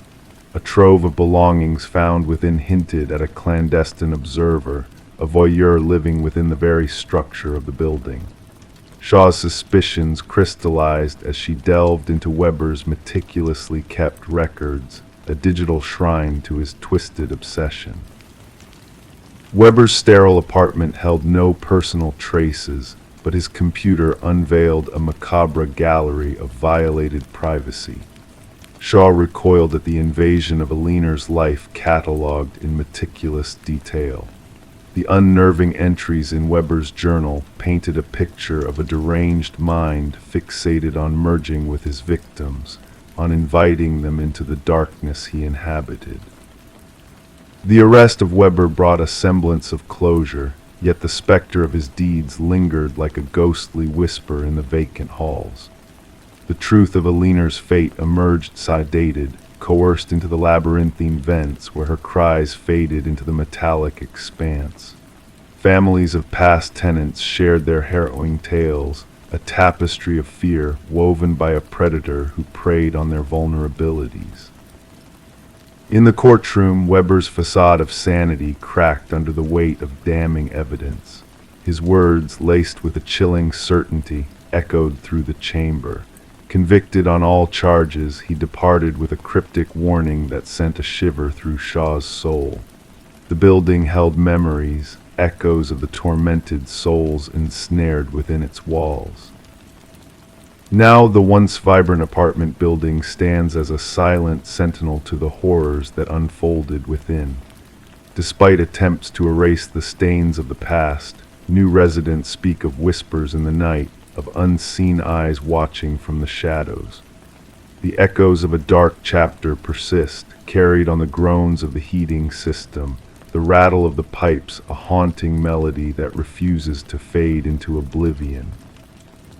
Story 13. It materialized through the mail, nestled within a plain envelope devoid of any traceable origins. A solitary brass key weathered by the passage of time. The homeowner, Sarah Miller, couldn't place its familiarity, yet a strange sense of recognition lingered. With each lock it encountered, the key refused to yield. It did not belong to her. However, as it rested upon the coffee table, a relic of the past, the ancient grandfather clock in the hallway echoed a solitary, haunting chime despite its years of silence. Sarah, unsettled by this inexplicable event, alerted the authorities to the peculiar key. What began as a mere anomaly soon unfurled into a chilling narrative of crime that would disturb the tranquility of the suburban neighborhood. Initially met with skepticism, the responding officer dismissed Sarah's unease as a mere mailing mishap. Yet Sarah's intuition whispered of unseen shadows, prompting the officer to accept the key as evidence, if only to placate her concerns. Detective Robert Harmon, a seasoned investigator with a penchant for unraveling enigmatic cases, inherited the enigma during the morning briefing. The unassuming brass key sat upon his desk, evoking a disquieting presence. Sarah's background check revealed no hint of wrongdoing. A retired teacher, widowed, with children scattered across the country. Her life appeared ordinary, devoid of any sinister undercurrents. Forensic scrutiny revealed no fingerprints on the key save for Sarah's own. The envelope divulged nothing of significance, bearing only a commonplace postmark from the regional dispatch center. No DNA traces, no tangible clues. The key, a generic schlage, well used and aged, offered no immediate revelations. The pivotal moment arrived unexpectedly when Detective Harmon decided to cross-reference the key's unique pattern within the department's database. A dormant case from 7 years prior unveiled an identical key pattern, a key linked to a storage unit concealing blood-stained remnants, tools of cutting, and photographs of unidentified women. The original investigation had stalled, lacking the crucial evidence to unmask the perpetrator. Harmon delved into the dusty files, uncovering a web of deceit woven with meticulous care. The key to the mystery lay in the shadows, waiting to be exposed. Sarah, an unwitting participant, found herself embroiled in a sinister dance of deception. As the investigation progressed, her sense of security dwindled, replaced by a creeping dread. The unknown loomed large, casting a pall over her once peaceful existence. Harmon's pursuit of the truth led to a breakthrough, a distant familial match from the expanded DNA sample. The trail led to Harold Jenkins, a former neighbor of Sarah's, now vanished without a trace. Jenkins, a phantom in human form, had left behind a trail of obfuscation, a life shrouded in secrecy. The revelation of a concealed room beneath the floorboards of Jenkins' abandoned cabin unraveled a tale of unspeakable horror. Rows of brass keys, each bearing a name and date, hinted at a malevolent purpose, a key for every victim he had claimed. The grim discovery of buried remains underscored the magnitude of Jenkins' depravity. A nationwide manhunt ensued, with Sarah under constant protection, a pawn in a game of shadows and light. The press christened Jenkins the Keymaster, a moniker that sent shivers through the nation. The community recoiled in fear, grappling with the realization that evil had lurked in their midst, undetected and insidious. The hunt for Jenkins culminated in a standoff, culminating in his tragic demise. A journal, a chilling testament to his atrocities, addressed Sarah directly, a macabre acknowledgement of her unwitting involvement. The truth unfurled in all its grim detail, a litany of lives extinguished by a predator concealed in plain sight. Sarah, forever altered by the specter of darkness that had brushed against her world, never returned to her former abode. The grandfather clock, once a harbinger of mysteries, now stood silent, stripped of its enigmatic allure. The keys, mute witnesses to unspeakable horrors, remained locked away, a silent reminder of the fragility of safety and the depth of human depravity. In the aftermath of the tragedy, scholars and researchers pored over Jenkins' writings, seeking to illuminate the shadowed recesses of the human psyche. The legacy of his malevolence lingered, a cautionary tale of the monsters that walk among us, hidden beneath masks of normalcy. And so the brass keys sat in silent vigil, each one a testament to the lives that had been extinguished, unlocking a truth too terrible to contemplate, a truth that whispered of the darkness that dwells within us all. Story 14. The aging apartment held its secrets, whispering pipes, creaking floorboards, and a mysterious presence that lingered in the shadows. The new occupant, Sarah, felt a chill in the air that went beyond the ordinary quirks of the building. It was the rhythmic footsteps that echoed from above, slow and deliberate, despite Sarah residing on the top floor. One fateful night, emboldened by a sense of unease, Sarah tapped the ceiling with a broomstick, seeking to unravel the enigma. The sound ceased abruptly, plunging the space into a heavy silence. Then, a single knock reverberated from within the very structure of the ceiling, sending shivers down Sarah's spine. Sarah kept the unnerving incident to herself, attributing it to the settling of the old building or perhaps a stray creature seeking refuge in the attic. Yet the phantom footsteps persisted, haunting her nights with their methodical pacing above. Detective Morris was drawn into the mystery when a routine repair exposed a hidden passage concealed within the walls outside Sarah's unit. A maintenance worker, pale and trembling, had stumbled upon a secret crawlspace while fixing a leak. Within this clandestine realm lay a chilling discovery, a covert living space adorned with remnants of a solitary existence. Food wrappers, water bottles, a tattered blanket, and a cryptic notebook. The notebook chronicled Sarah's every move with unsettling precision, her routines, her interactions, her very essence documented in eerie detail. The writing, once methodical, spiraled into madness, adorned with cryptic symbols and a chilling declaration of defiance. No one ignores me. Forensic experts delved into the hidden passages, unearthing a labyrinth of interconnected tunnels that span the building's structure, leading to viewing points strategically positioned within Sarah's domain. The enigmatic stalker had orchestrated an intricate web of observation, spanning decades and multiple apartments, all converging upon Sarah's isolated abode. Interviews with former and current residents unveiled a tapestry of unease and unspoken fears, with whispers of being watched and unseen presences lurking in the walls. A breakthrough emerged when forensic analysis linked microscopic blood spatter to a missing tenant, Martin Weaver, who had vanished without a trace.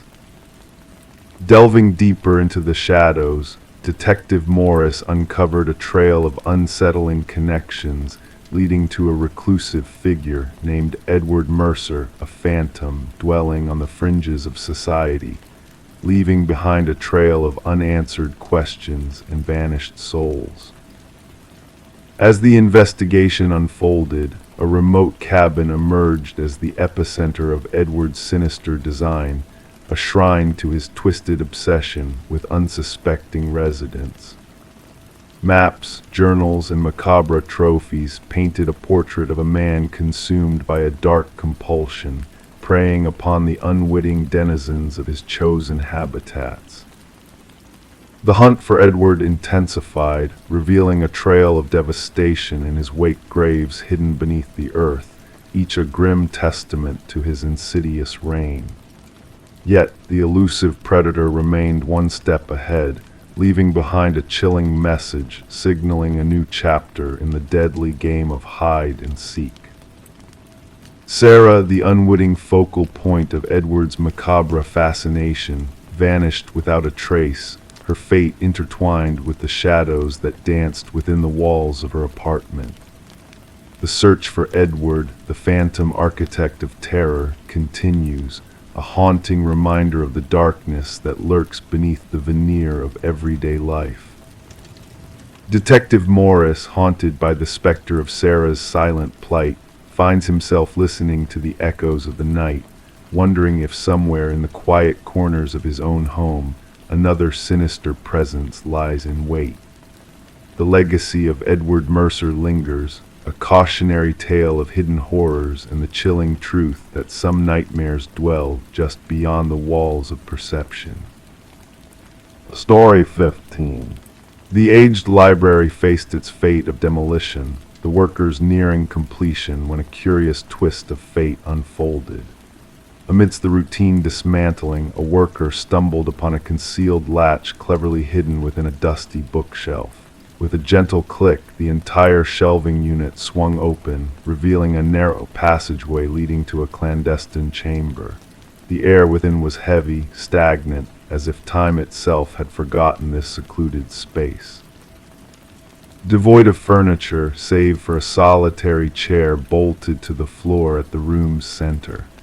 Etched repeatedly on the walls, a haunting message lingered, "I am still here." The construction foreman swiftly radioed for the authorities, sensing an unexpected turn in their mundane task. Detective Morgan Walsh, a seasoned investigator with decades of experience, arrived at the scene. His flashlight pierced the darkness, casting an eerie glow on the cryptic message that adorned the walls. "Secure the area," Walsh commanded, his voice resonating in a confined room. "Preserve every detail until our forensic team arrives." The library's history whispered of intrigue and tragedy. Once owned by the illustrious Harrington family, the building had been bequeathed to the public following the enigmatic disappearance of their daughter, Rebecca, vanishing during her final year of college, leaving behind no trace but an abandoned car near the woods. Despite exhaustive searches and inquiries, the mystery of Rebecca's fate remained unsolved.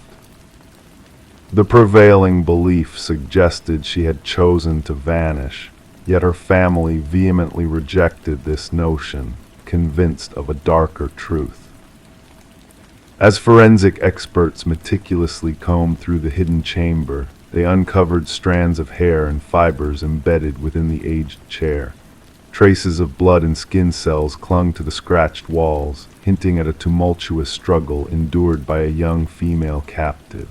"This chair was designed for restraint," the forensic analyst remarked, gesturing towards the worn leather straps and bolt holes. "Someone fought against their captivity with great fervor." Detective Walsh delved into the Harrington family's past, troubled by the timing of the library's donation to the community.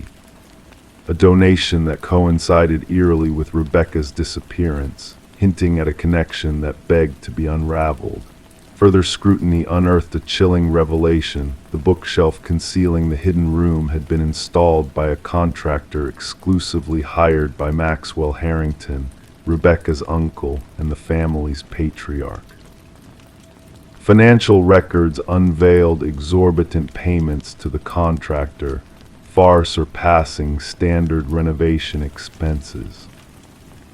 Former library staff expressed shock at the discovery, none aware of the secret chamber's existence.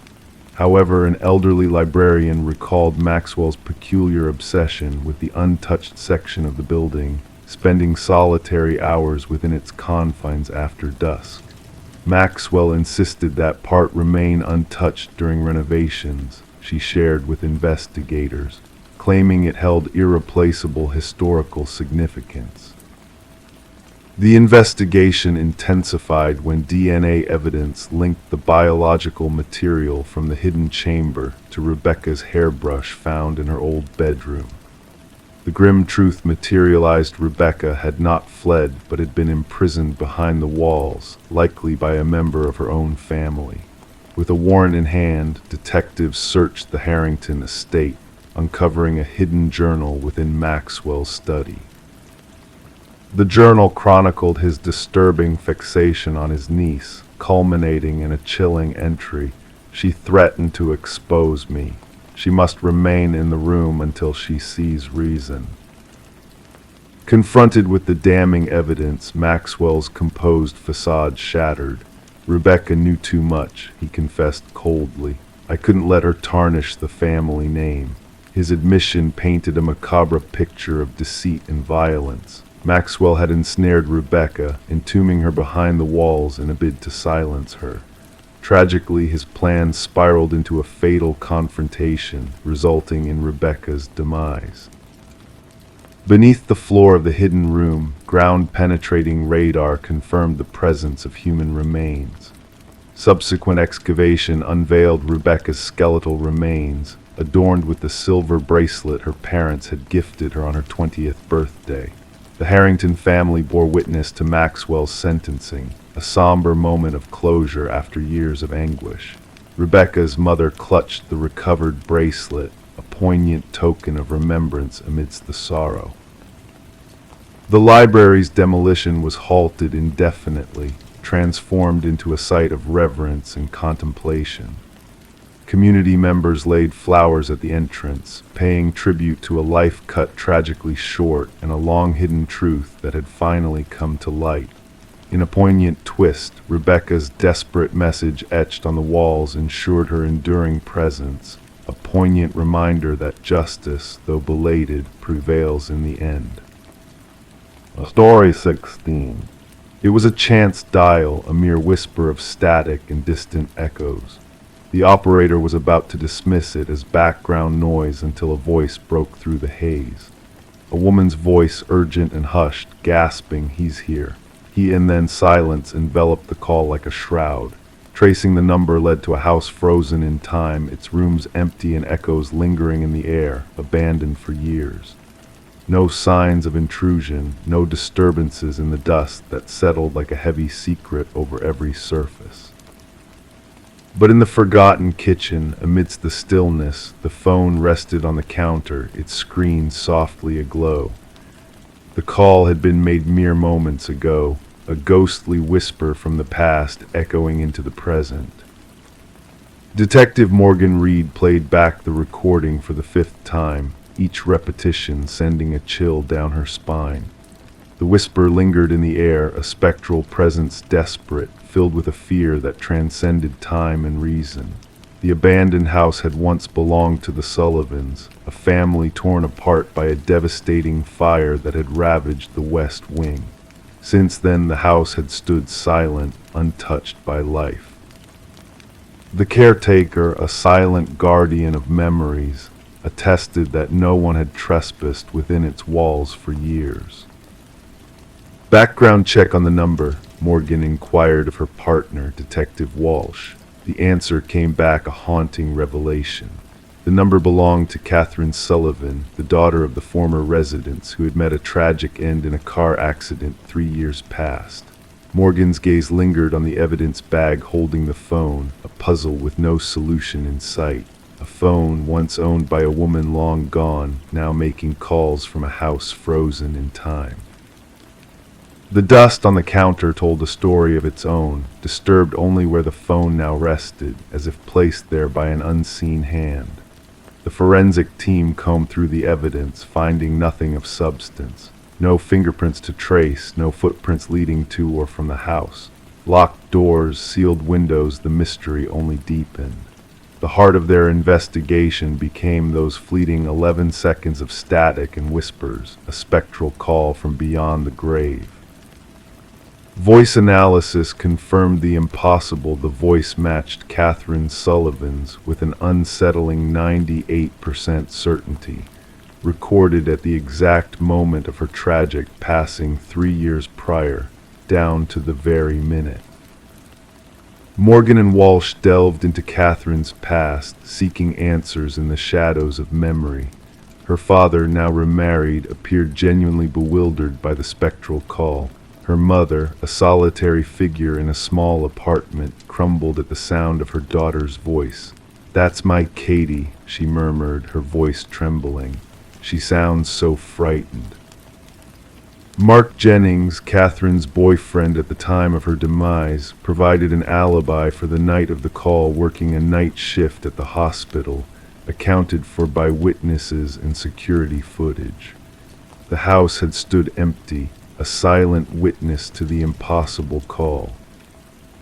But the truth remained elusive until a pivotal moment, a call from Catherine's mother, her voice quivering with a revelation. "I found something among Katie's belongings," she confessed. "Her journal, the final entry. You must see it." Within the pages of the journal lay a tale of love turned sinister, of control and fear creeping into the shadows. The last entry bore a chilling message. "He's discovered my plans to leave. His anger knows no bounds. If harm befalls me, it will not be by chance." Confronted with the damning evidence, Mark's facade crumbled under Morgan's scrutiny. "You believe I harmed Katie because of mere words on a page?" he challenged, his voice strained. "That is no proof, but the facts spoke louder than his denials. The accident report revealed his presence at the scene before emergency services arrived, a detail that raised suspicion." "How did you know where to find her car?" Morgan pressed, her gaze unwavering. Mark faltered, his mask slipping. "I was concerned for her well-being. I went in search of her." A return to the accident site unearthed a grim discovery buried beneath layers of time: a phone, Catherine's actual phone, laid to rest 20 feet from the crash site. The device found in the house was but a decoy, a replica of the real instrument of her demise. Forensic analysis of the buried phone unveiled a chilling exchange of texts between Catherine and her sister on the fatal night. "Mark has uncovered my intentions. He's tailing me in his car," followed by, "He's forcing me off the road." The truth emerged from the shadows, revealing a sinister plot that defied comprehension. A re-examination of Catherine's autopsy photos painted a grim picture, evidence of a struggle, of hands raised in defense, of a life cut short by violence. As the net closed around Mark, he vanished, leaving behind a macabre shrine to Catherine, in his wake stolen mementos, twisted tokens of a love turned sour, and the tools of his deception laid bare. An audio manipulation software, scripts detailing his sinister game of deception, the ghost call that echoed through the abandoned house, a haunting echo of his crimes. The trial that followed was swift, the evidence damning. Mark stood accused of first-degree murder, his elaborate web of lies unraveling in the harsh light of justice. As the verdict rang out, Catherine's mother clutched the journal to her chest, a testament to her daughter's courage and the justice that had finally come to pass. Not through spectral whispers or ghostly apparitions, but through the unwavering truth etched in ink, in Catherine's final words pleading for salvation. The phone from the abandoned house now rests in the evidence vault, a silent witness to a tale of darkness and light. Sometimes, in the quiet of the night, officers swear they hear it ring, a phantom echo of a life cut short. Catherine's story endures, not as a ghostly fable, but as a testament to the resilience of the human spirit, to the voices that refuse to be silenced, even in the face of unspeakable darkness. Story 17, the gentle current whispered secrets that morning, the river a mirror reflecting the world above. The fisherman's gaze wandered lazily until it caught on something unusual, a suitcase drifting near the shore, silent and unmoving. Curiosity tugged at him, drawing him closer to the mysterious object. Initially dismissing it as discarded clothing, a pungent odor soon invaded his senses, heavy and clinging. Chains encircled the case, their rusty embrace hinting at a hidden history. When the authorities pried it open, the truth within was a macabre surprise. Not garments, but strands of hair, fingers frozen in a macabre dance, and nestled at the bottom, a chilling message: this isn't the first. Detective Sarah Mercer arrived, her presence a calming force amidst the eerie scene. The victim, a woman in her 30s with dark locks and pallid skin now marked by the river's embrace, lay in silent repose. The meticulous examiner cataloged every detail before the body was tenderly removed. It wasn't the act of disposal that gripped Mercer's attention, but the eerie reverence shown to the victim's manicured nails, freshly styled hair, adorned in finery. She was not just discarded here, Mercer mused, observing the water caress the shoreline. She was prepared, honored. The victim was identified as Catherine Walsh, a real estate maven renowned for her prowess in selling extravagant properties. Divorced, childless, she dwelled in solitude within an opulent neighborhood. Colleagues painted a portrait of a driven, meticulous woman who shrouded her private life in secrecy. Her absence was noted by her assistant, who recounted her unwavering commitment to a crucial showing for affluent clients. She would never miss such an opportunity, the assistant affirmed, the worry evident in her voice. That sale meant everything to her. Inside Walsh's ultramodern abode, a pristine ambience pervaded every corner. Designer pieces stood in silent elegance, untouched by the passage of time. A glimpse into her meticulous world revealed immaculately arranged meals, each labeled and stored with precision. her wardrobe a rainbow of hues, every shoe cradled in protective sheaths. Yet a whisper of disorder lingered in her office, a drawer left slightly ajar. Within, a leather-bound journal awaited discovery. The final entry sent a shiver down the investigator's spines. He watches once more. Same car, different plates. A digital voyage through Walsh's emails unveiled a haunting pattern, messages from unknown senders, all bearing the unsettling declaration, "I see your perfection." Each missive delivered at the stroke of the hour like a ghostly echo. Her online searches hinted at a growing unease, a quest for security measures to shield herself from an unseen menace. Mercer pieced together these fragments, drawing a chilling conclusion. "Our perpetrator is no impulsive killer," she murmured to her partner. This was a meticulously crafted ritual, a dark symphony of obsession. The pivotal clue emerged from an unexpected source, a pawnshop proprietor who recognized Walsh's distinctive emerald necklace, absent from her possessions. The culprit unmasked Michael Linden, an unassuming maintenance worker with a penchant for shadows. Surveillance footage unveiled his clandestine visits to Walsh's domain, a silent predator weaving in and out with practiced ease. A search of his modest lodgings unearthed a chilling tableau, a gallery of photographs, each depicting women akin to Walsh, captured in unguarded moments. Some faces were harshly crossed out. Walsh was the third in his twisted collection. Concealed behind a false panel in Linden's closet lay a shrine of possession, a lock of hair, a tissue stained with lipstick, fragments of a life meticulously unraveled and catalogued. Each item a piece of a grim puzzle, a puzzle Linden believed only he could solve. The interrogation room turned frigid when Linden was brought in, his demeanor unyielding. "They were flawed," he intoned, devoid of emotion. "They paraded perfection, but I saw their deception." Catherine's flaw was her hidden chaos, her imperfect facade. The hunt for Linden's prior victims led investigators to desolate corners, where two more suitcases yielded grim echoes of Walsh's fate. Inside, women akin to her, real estate agents who masked their lives with a veneer of unblemished precision. As Linden faced justice, his stoic visage betrayed no remorse. His methodical orchestration of their demises laid bare, a tapestry of obsession woven with meticulous care.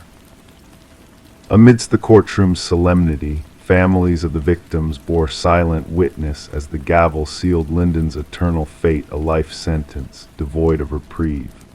For Detective Mercer, the case reached its somber conclusion, yet shadows lingered in the wake of closure. What shadows clouded Linden's mind, compelling him to seek out these women? What imperfection within himself did he strive to erase through their tragedy? The river continued its eternal dance downstream, carrying secrets untold in its tranquil depths.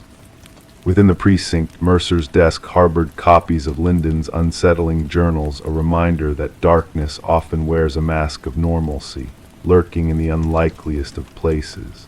And in the silence of the night, as the world drifted into slumber, the echoes of a chilling truth lingered, a reminder that even in the realm of perfection, imperfection hides, waiting to be unveiled. Story 18. In the attic, they discovered a hidden treasure beneath a worn blanket. A porcelain doll, ancient and fragile, with eyes of deep blue that seemed to hold secrets untold. Sarah and Michael, a young couple, stumbled upon this mysterious find in their new Victorian home, captivated by its enigmatic aura. They brushed off the doll as just another relic of the past, a forgotten piece of history. But that night, a subtle unease settled over them as they drifted off to sleep. The air felt thick, pregnant with quiet whispers, and the silence seemed to stretch into eternity. When morning came, the doll had vanished from the attic, only to reappear at the foot of their bed, its gaze fixed upon them with an otherworldly intensity. Detective Rachel Winters was called to the scene on a crisp autumn morning where a chilling tableau awaited her. The female victim lay in the master bedroom, her limbs contorted in an unnatural arrangement, eyes wide with terror. Nearby, the male victim appeared as if caught in a desperate attempt to flee. The room was pristine, devoid of any signs of struggle or forced entry. Detective Winters observed the scene with a sense of unease, noting the deliberate positioning of the victims, reminiscent of dolls meticulously placed on display. As the investigation unfolded, a tapestry of eerie details emerged. Neighbors whispered of shadows flitting behind curtains and the faint echoes of childish laughter echoing through the night.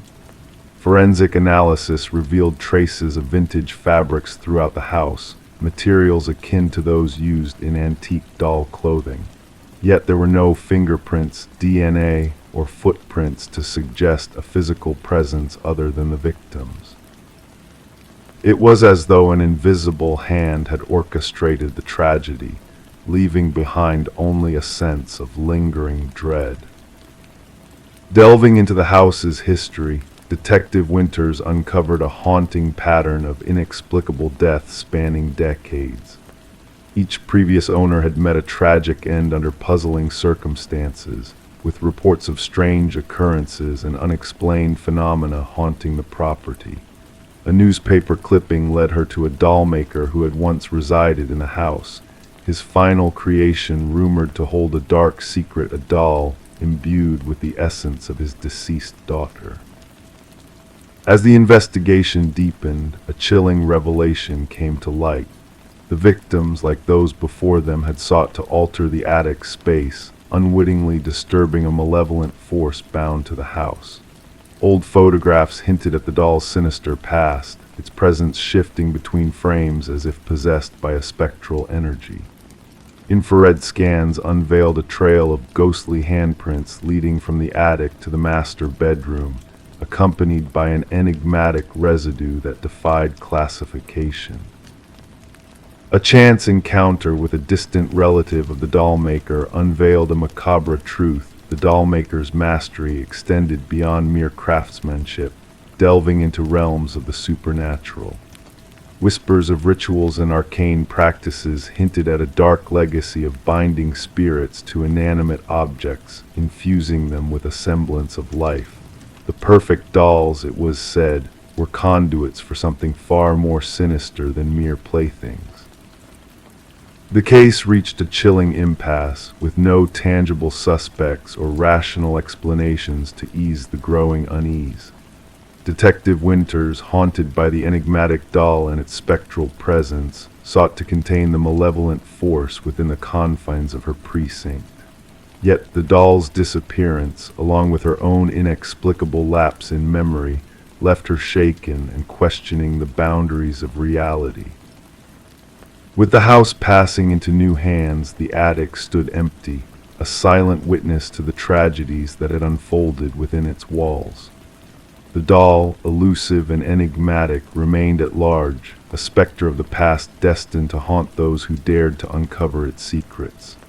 Detective Winters, burdened by the weight of unresolved mysteries, chose to retire, bearing with her a photograph that held the key to the doll maker's dark legacy, a truth best left undisturbed. In the stillness of the night, whispers of a child's laughter would occasionally drift through the neighborhood, a reminder of the unseen forces that lingered within the shadows. And though the doll remained lost to time, its presence endured in the quiet echoes of a house burdened by a history of sorrow and secrets untold. Story 19. The aged envelope, its once white edges now tinged with a soft yellow hue, bore a fresh stamp, a recent journey marked by its crispness. Delicately, the detective unfolded it, revealing a single sheet of paper adorned with words typed in a rushed, uneven script. "I am sorry for what I did," the message proclaimed.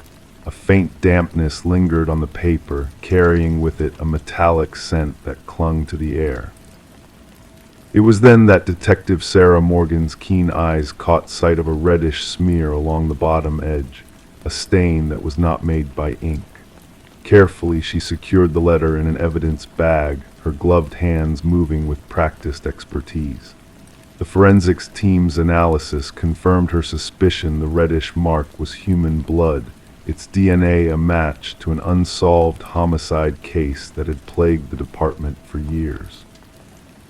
The victim, a young journalist named Rebecca Warren, had been tragically discovered in her apartment, bearing multiple stab wounds. Her laptop was missing, her notes scattered, hinting that her death might be linked to a story she had been investigating. Despite tireless efforts, the case had grown cold until this mysterious letter arrived at the police department, simply addressed to Homicide Division. Minimal fingerprints adorned the paper and envelope, only faint smudges hinting that the sender had taken care to wear gloves. The postmark provided a rare lead in the months-long investigation. Gathering her team in the dimly lit briefing room, Detective Morgan surrounded herself with haunting crime scene photos, intricate timelines, and futile suspect profiles. Pinning the letter's image at the heart of their investigation board, she declared, "This changes everything. Our perpetrator shows remorse." Detective James Chen, Morgan's steadfast partner, scrutinized the letter thoughtfully. "Or perhaps they seek to deceive us," he proposed. The blood could be a theatrical ploy, a means of mockery. Tracing the unique typewriter impressions to a model long out of production, the forensics team embarked on a search across antique shops and collectors in the region. As the inquiry gained momentum, they delved deeper into Rebecca's life. Her editor praised her as relentless, devoted to unveiling corruption. Her final assignment delved into a wealthy family embroiled in local politics, torn apart by a contentious inheritance dispute following the patriarch's demise. Interviewing Rebecca's boyfriend, Michael Barnes, revealed subtle shifts in his demeanor since their initial meeting. Rebecca feared she was being followed, he confessed. "I dismissed her concerns as paranoia fueled by her investigation. I should have listened." While the detectives pursued this lead, a second letter arrived, bearing the same typewritten words and haunting bloodstains. This time the message divulged more. She unearthed family secrets about the estate, about the patriarch's demise. It was never meant to escalate. The trail led to the mansion of the deceased patriarch, where they questioned his eldest son, Richard. Amidst his collection of antiques lay vintage typewriters, a detail that raised suspicions. Under scrutiny, Richard's rehearsed explanations rang hollow. A breakthrough came when microscopic fibers on the envelopes linked back to custom stationery exclusive to the family's youngest daughter, Eleanor. Confronted, she disclosed Richard's request to use her stationery weeks prior. A search of Richard's residence unveiled a concealed room filled with incriminating evidence clippings of Rebecca, surveillance materials, and a vintage typewriter matching the letter's origin. DNA analysis confirmed the blood as Rebecca's. Unforeseen was the financial tie between Richard and Michael, revealed through bank records showing substantial transactions preceding the murder. Confronted, Michael confessed. Rebecca found proof that Richard poisoned his father to expedite his inheritance. "I informed Richard, hoping to dissuade her. I never envisioned her death." The puzzle completed when Eleanor presented a clandestine recording capturing Richard and Michael plotting against Rebecca. Richard's voice damningly clear, she must be silenced for good. As Richard attempted to flee, he was apprehended. The trial hinged on the letters, the typewriter, financial dealings, and Eleanor's recording. Accepting a plea deal, Michael testified against Richard. Throughout the trial, Richard maintained his innocence, accusing Michael of framing him. Yet the evidence prevailed. After a swift deliberation, the jury rendered a guilty verdict. As Richard faced his fate in handcuffs, Detective Morgan approached Rebecca's grieving parents. Though no words could mend their loss, justice offered a semblance of solace. The blood-stained letters remained in evidence, a chilling reminder that even the most meticulously orchestrated crimes leave a trace, and that remorse, whether genuine or strategic, can unravel the most elaborate schemes. The legacy of Rebecca Warren's case endured as a pivotal lesson in detective training, illustrating that sometimes the key to unlocking a mystery lies not in modern technology, but in the echo of an old typewriter and the burden of guilt weighing upon a killer's soul. Story 20. In the beginning there was a gentle flicker, a subtle disturbance in the baby monitor's tranquil feed. The mother in her slumbered state brushed it off as mere interference, a trick of technology.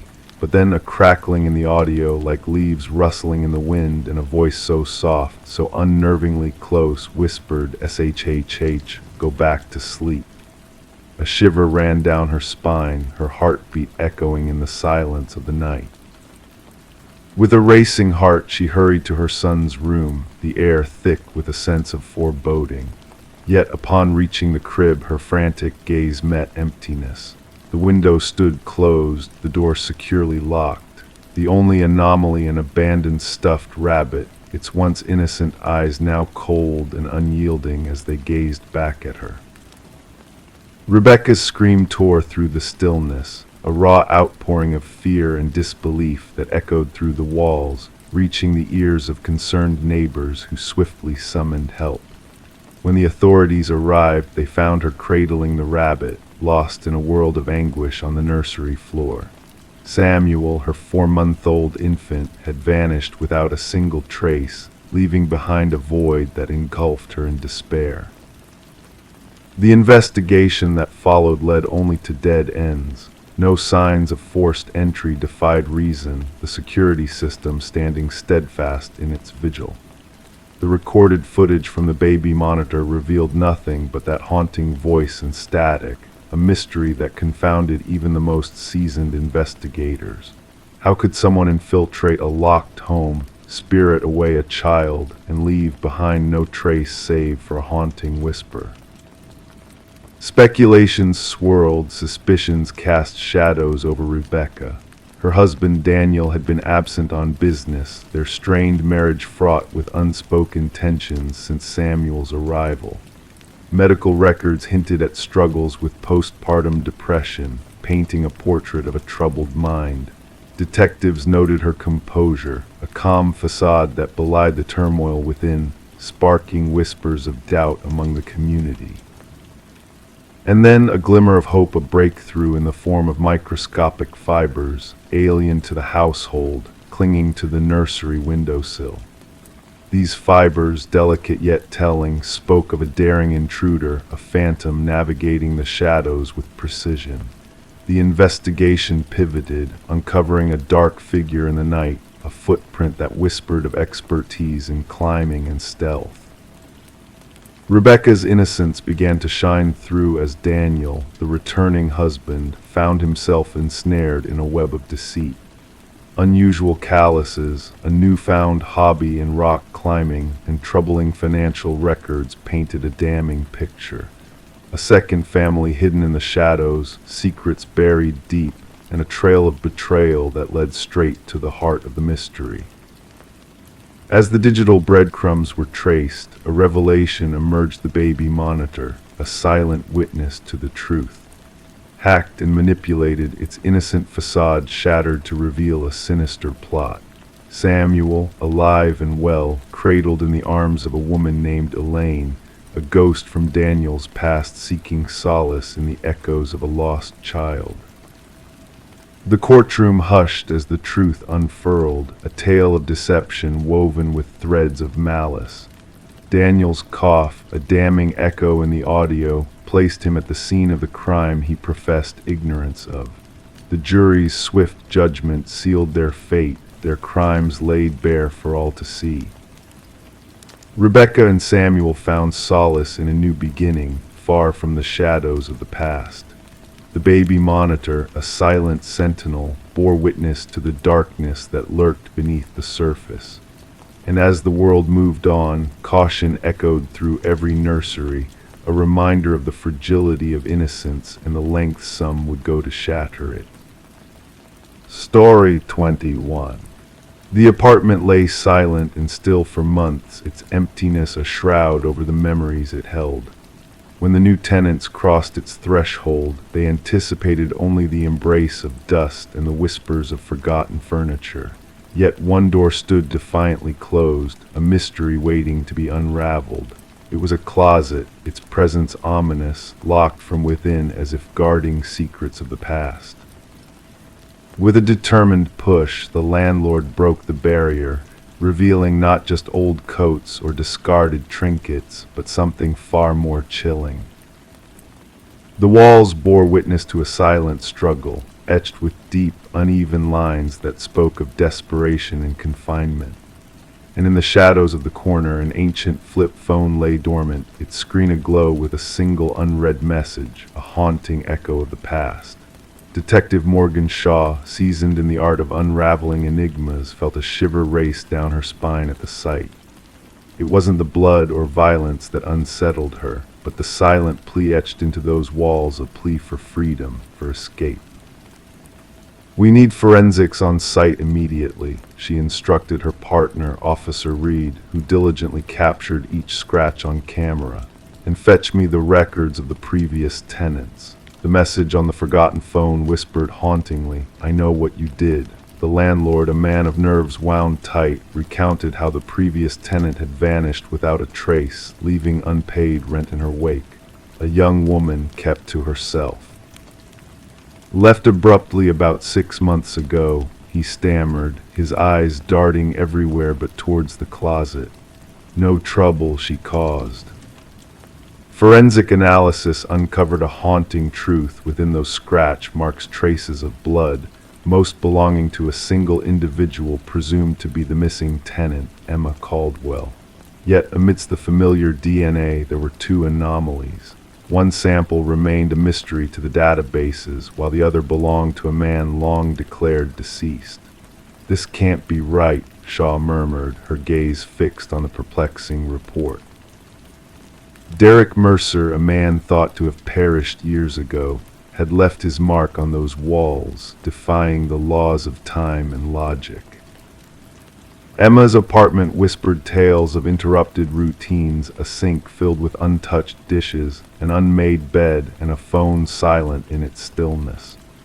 The records painted a picture of a life abruptly cut short, of calls left unreturned and mysterious contacts on the brink of disappearance. The sister mentioned a secretive boyfriend, Officer Reed relayed, his voice tinged with concern. No name, just descriptions of intensity and privacy. Surveillance footage captured Emma's final moments, a shadowy figure following her into the building under the cloak of night, a man obscured by a baseball cap, his identity a puzzle waiting to be solved. The revelation came with the discovery of partial fingerprints on the closet doorknob, fingerprints that belonged to the supposedly deceased Derek Mercer. He staged his death, Shaw deduced. But why and what ties him to Emma? The unknown DNA sample led to a cold case of another missing soul, Lynette Porter, vanished without a trace years before. Her threads intertwined with Emma's in a sinister dance of deceit and manipulation. Derek Mercer's shadow loomed large, his presence felt in the echoes of the past. The pieces of the puzzle clicked into place as Shaw delved deeper, uncovering a web of darkness woven with precision. A remote property hidden from prying eyes revealed the horrors Mercer had orchestrated. Behind heavy doors lay Lynette Porter, a mere shell of her former self, a prisoner of Mercer's twisted desires. "He forced me to watch," she whispered, her eyes vacant, haunted by the specter of confinement and fear. Journals chronicling Mercer's descent into madness, photographs of his victims, and chilling videos of his heinous acts painted a portrait of a man consumed by control and malice. The manhunt spanned miles, a race against time to capture a predator in human skin.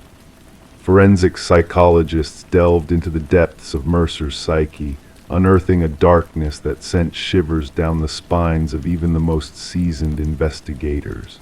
His capture at a bus terminal, armed with tools of torment and a map to a coastal haven, marked the end of his reign of terror.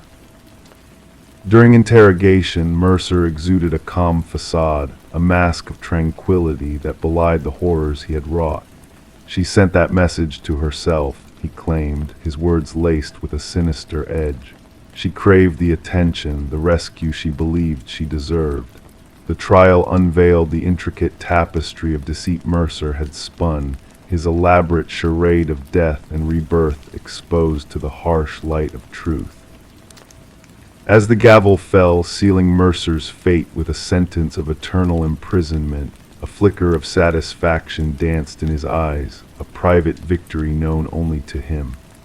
Lynette Porter's voice rang out in the courtroom, a beacon of resilience in the face of darkness.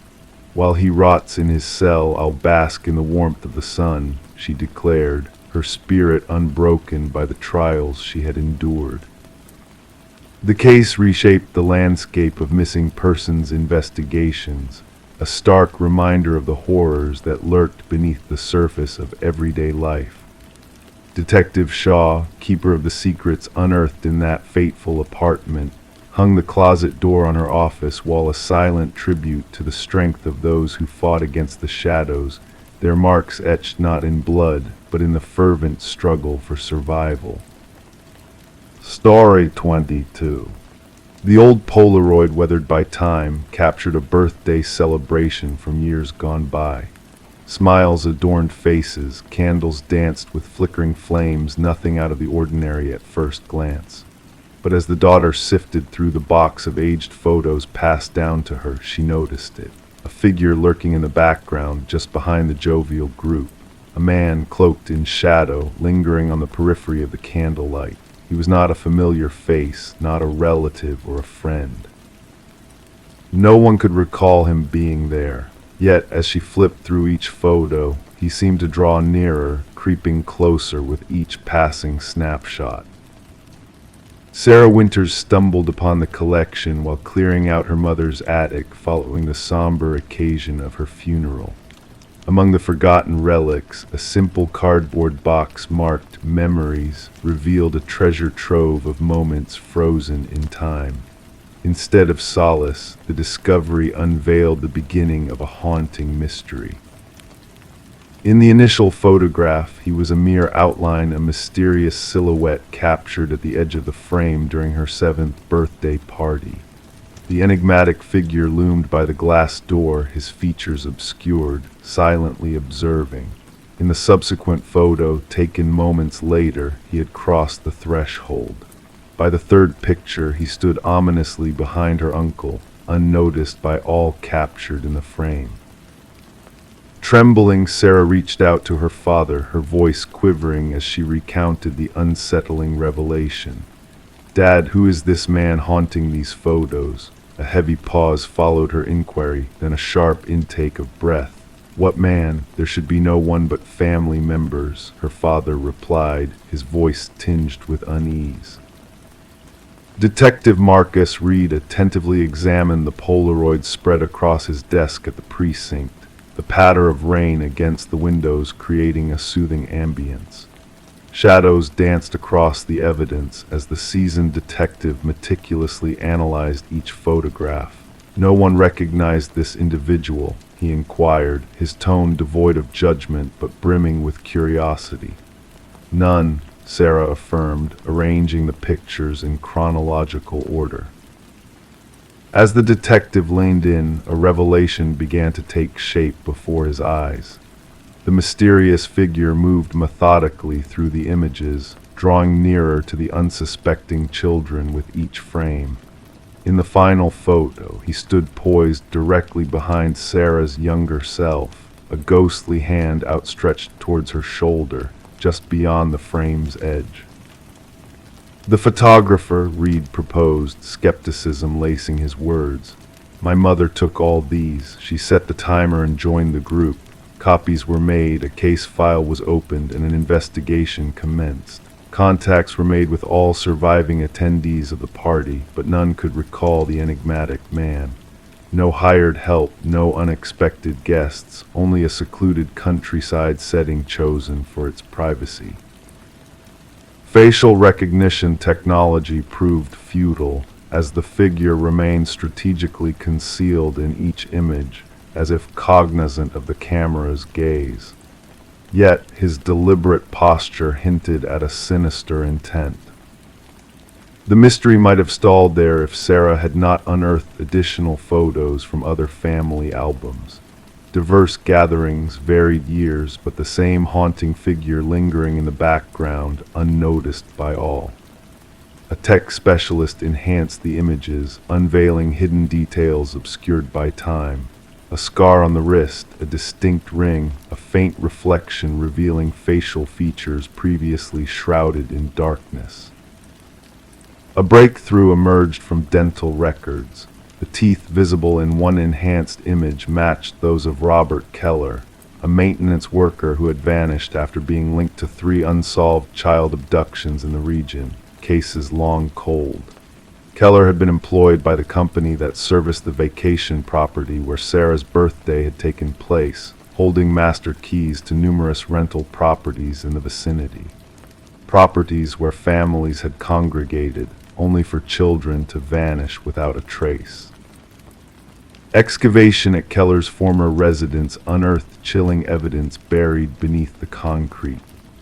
A hair clip matching a missing girl's description, a toy car belonging to a vanished boy, and a bracelet Sarah recognized as her own childhood memento she believed lost to time. In her solitary apartment, surrounded by the damning photos, Sarah reflected on the horrors exposed by the images. The detective's call confirming the identification of remains near one of the vacation properties resonated in the silence of her thoughts. DNA had confirmed the identity of one of the missing children. Gazing at the final birthday photo, the warmth of the candlelight bathing her family's joyous faces, she saw him once more. The figure shrouded in shadow, a silent observer standing just behind her younger self, a spectral presence invisible to all in that moment of celebration. The revelation connected decades-old mysteries, bringing closure to grieving families, but unveiling a darkness that had lingered unseen for years. The shadow in the family photos had finally been unmasked, his malevolent presence acknowledged after years of hiding in plain sight.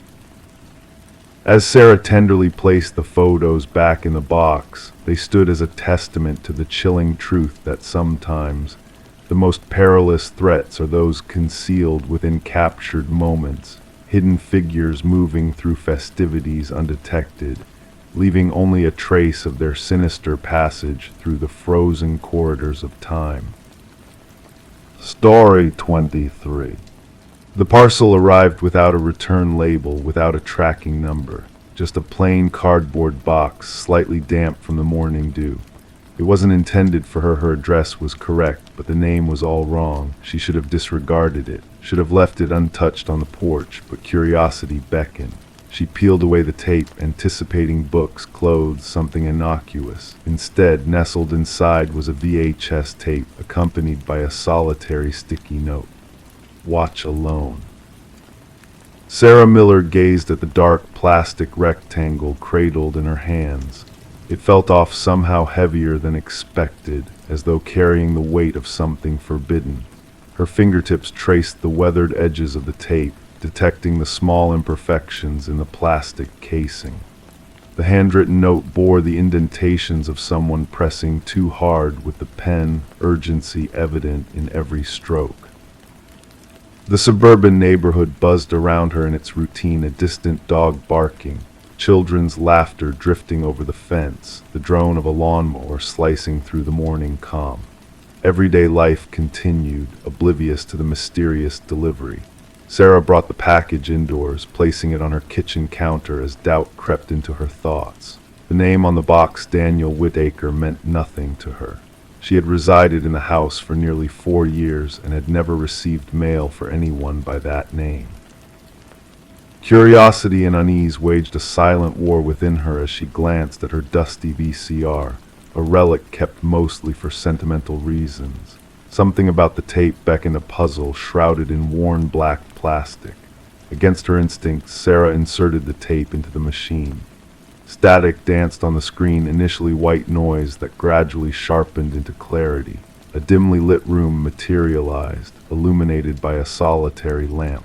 The camera angle was askew, low, as if hastily positioned. A man sat in a wooden chair, his face initially obscured by shadows.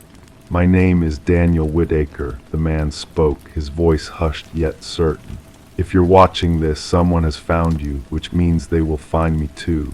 Leaning forward, he revealed a face marked by vigilance and sleepless nights, sunken eyes, stubble of several days, disheveled hair. "I did not commit the crime. I need you to know that. But they have planted evidence against me, fingerprints, DNA, despite never coming into contact with the victim." The camera wobbled as Daniel adjusted it, offering a glimpse of the Spartan room, bare walls, minimal furnishings, the refuge of someone prepared to flee at a moment's notice. "They have framed me. The authorities will claim I knew the victim, that we quarreled, that witnesses heard us arguing. None of it is true. I only saw Catherine Walsh's face when it flashed on the news." His voice quivered slightly. "Deceased, murdered in her home. And yet my DNA was found all over the crime scene."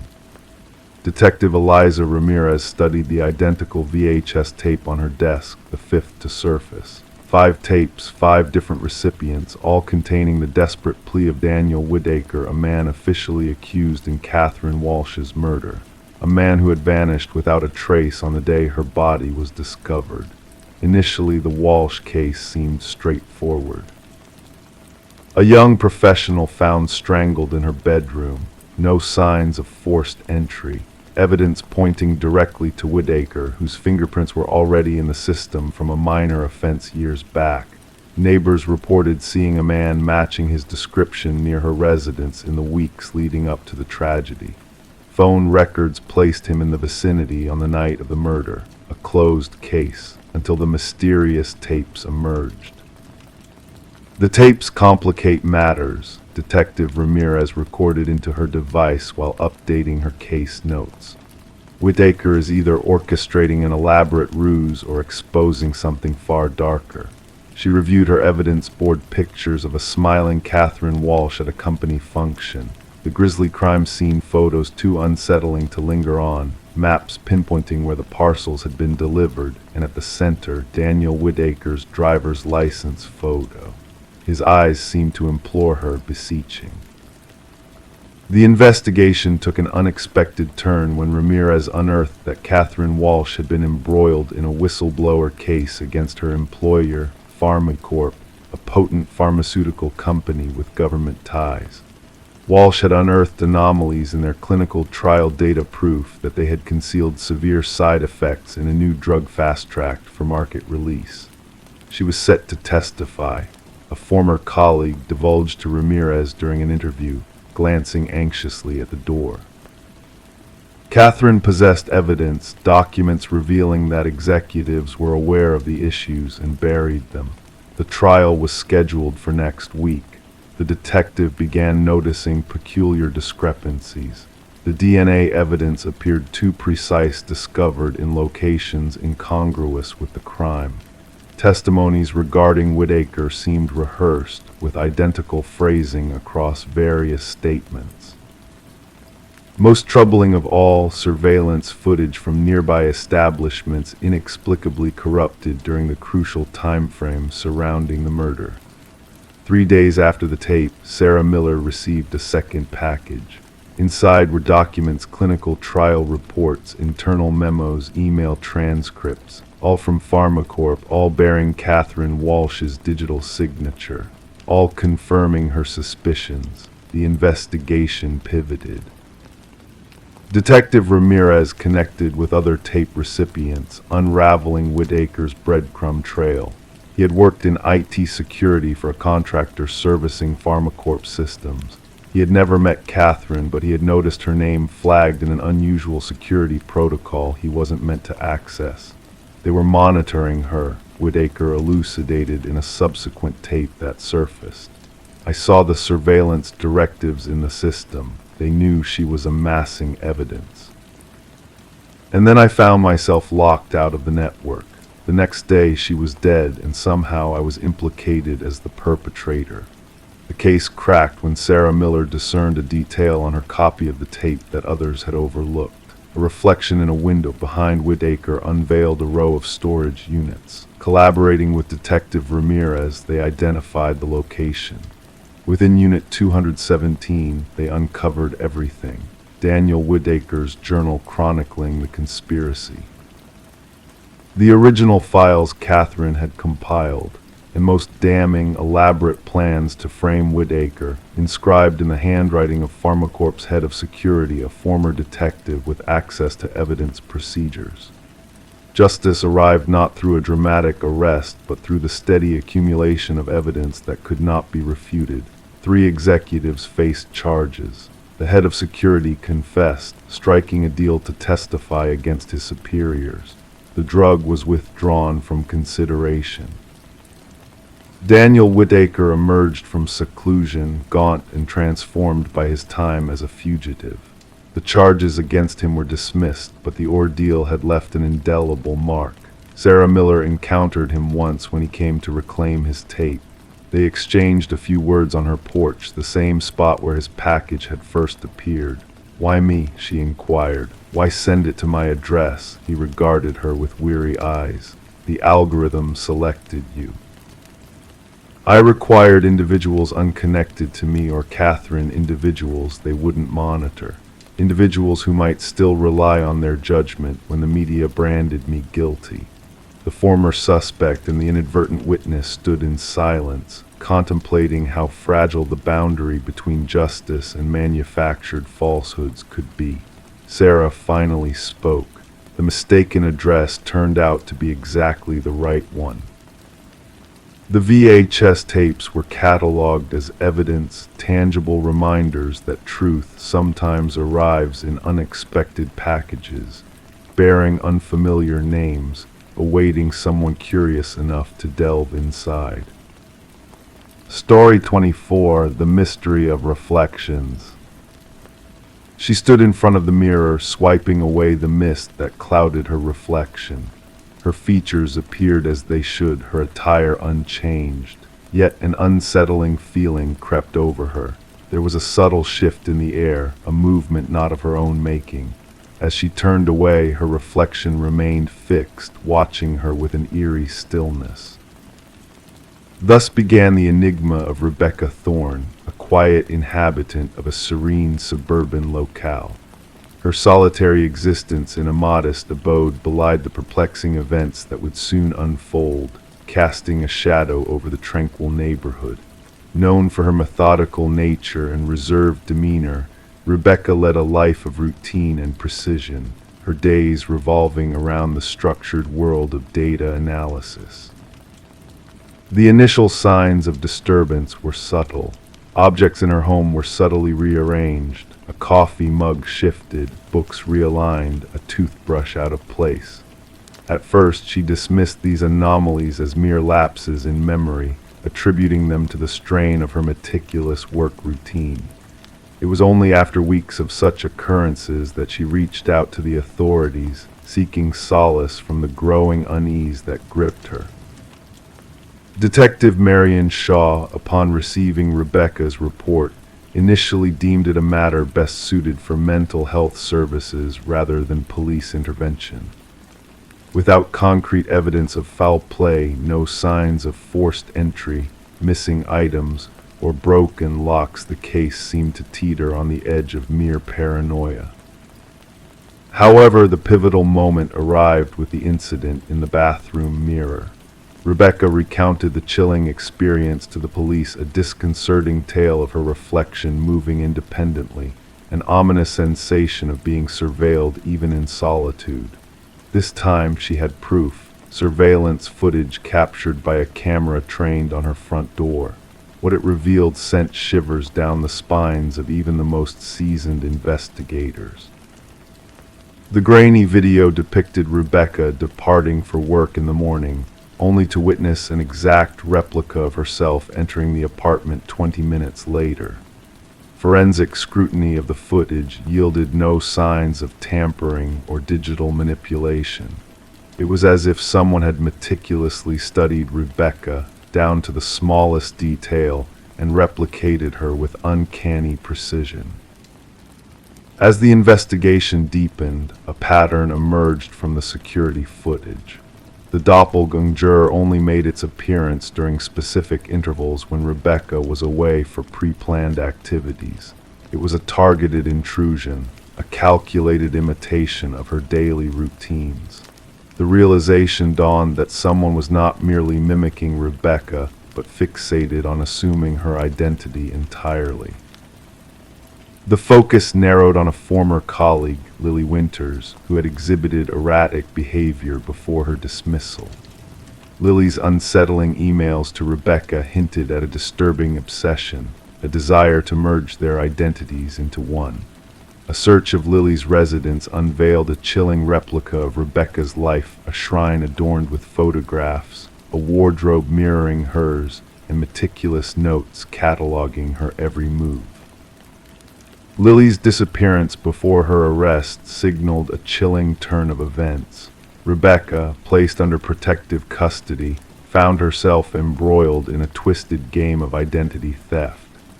The real Rebecca vanished into obscurity, forging a new existence in seclusion as Lily seamlessly slipped into her former life. The case remains unresolved, a haunting reminder of the boundaries between self and other, reality and illusion.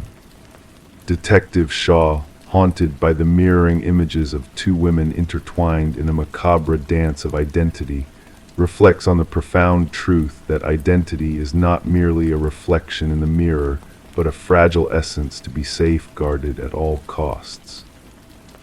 The enigmatic tale of Rebecca Thorne and Lily Winters lingers as a cautionary tale, a reminder of the intricate depths of the human psyche and the chilling consequences of losing oneself in the pursuit of another. Story 25. The old house stood silent, a forgotten relic of bygone days. Whispers in the neighborhood spoke of its haunting past, of a young woman who vanished without a trace, leaving behind a locked bedroom frozen in time. When the new occupants crossed the threshold, they felt a chill in the air, heavy with the weight of years gone by. The bedroom door yielded reluctantly to their efforts, revealing a scene untouched by time. The bed was neatly made, the mirror gleaming in the dim light. A lone candle stood as a sentinel on the desk, its wax a hardened pool of forgotten dreams. And there, upon the desk, lay a notebook, its pages whispering secrets of the past. Detective Morgan delicately turned the pages, each one a chapter in the mystery of Elise Winters. Her delicate script danced across the paper, telling a tale of fear and intrigue. The final entry lingered in the air, a haunting echo of a night long past. "I know he's watching me tonight," the words cried out, pleading for someone to listen. But the night had swallowed her whole, leaving only echoes behind. The room held its breath as forensic experts combed through the shadows, seeking answers in the dust. Elise, a woman of precision and purpose, had vanished into the night, leaving behind a trail of breadcrumbs for those willing to follow. As the investigation unfolded, layers of deception peeled away like old wallpaper, revealing a web of deceit woven by those in power. Elise's meticulous nature had unearthed a truth too dangerous to ignore, a truth that had cost her everything. The hidden passage, a ghostly whisper in the darkness, beckoned Morgan forward, leading to the heart of the mystery. Vincent Harriman, a man of influence and shadows, stood at the center of it all, his hands stained with the blood of the innocent. The courtroom hushed as the verdict echoed through the halls of justice. Harriman's facade crumbled, his lies laid bare for all to see. Elise's legacy, a beacon of truth in a sea of lies, brought justice crashing down upon the guilty. And so the house stood empty once more, a silent witness to the secrets buried within its walls. The light in the upstairs window flickered in the night, a reminder of a young woman's unwavering resolve in the face of darkness. In the stillness of the night, the house whispered its secrets to those who dared to listen, a lullaby of justice served in souls at peace. And as the stars danced overhead, Elise's spirit found solace in the truth that had set her free. Story 26. The new occupants believed it was simply peeling wallpaper. Yet as they delicately removed it, the hidden layers whispered a different tale. Etched in ink repeatedly, a name emerged. The same name, saturating every inch of the wall, scrawled in a frantic, uneven hand. It wasn't the name of the previous proprietors. It wasn't documented anywhere. However, upon scouring the internet, a solitary outcome surfaced, a cold case of a missing person from decades past. And the most unsettling detail, the woman in the faded photograph bore an uncanny resemblance to the one who had handed over the keys to the house. Michael and Sarah Klein hadn't planned on refurbishing the Victorian-era dwelling right away. The enchanting old abode came with a surprisingly modest price tag, and the former owner, a reserved, graceful woman with dark hair streaked silver, had appeared eager to part ways, mentioning a cross-country relocation. The couple had been captivated by the residence's allure, its intricate woodwork and lofty ceilings narrating tales of a bygone era. It all commenced with a modest water stain in the master bedroom. Sarah spotted a yellowish blemish spreading across the floral wallpaper.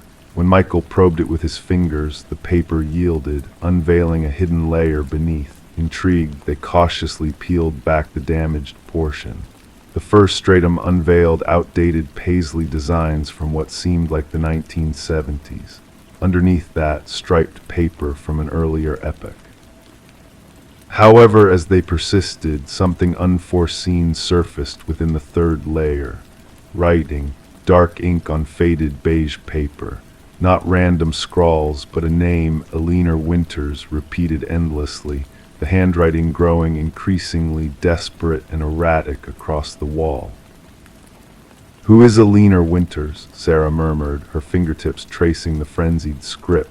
The revelation unsettled them both.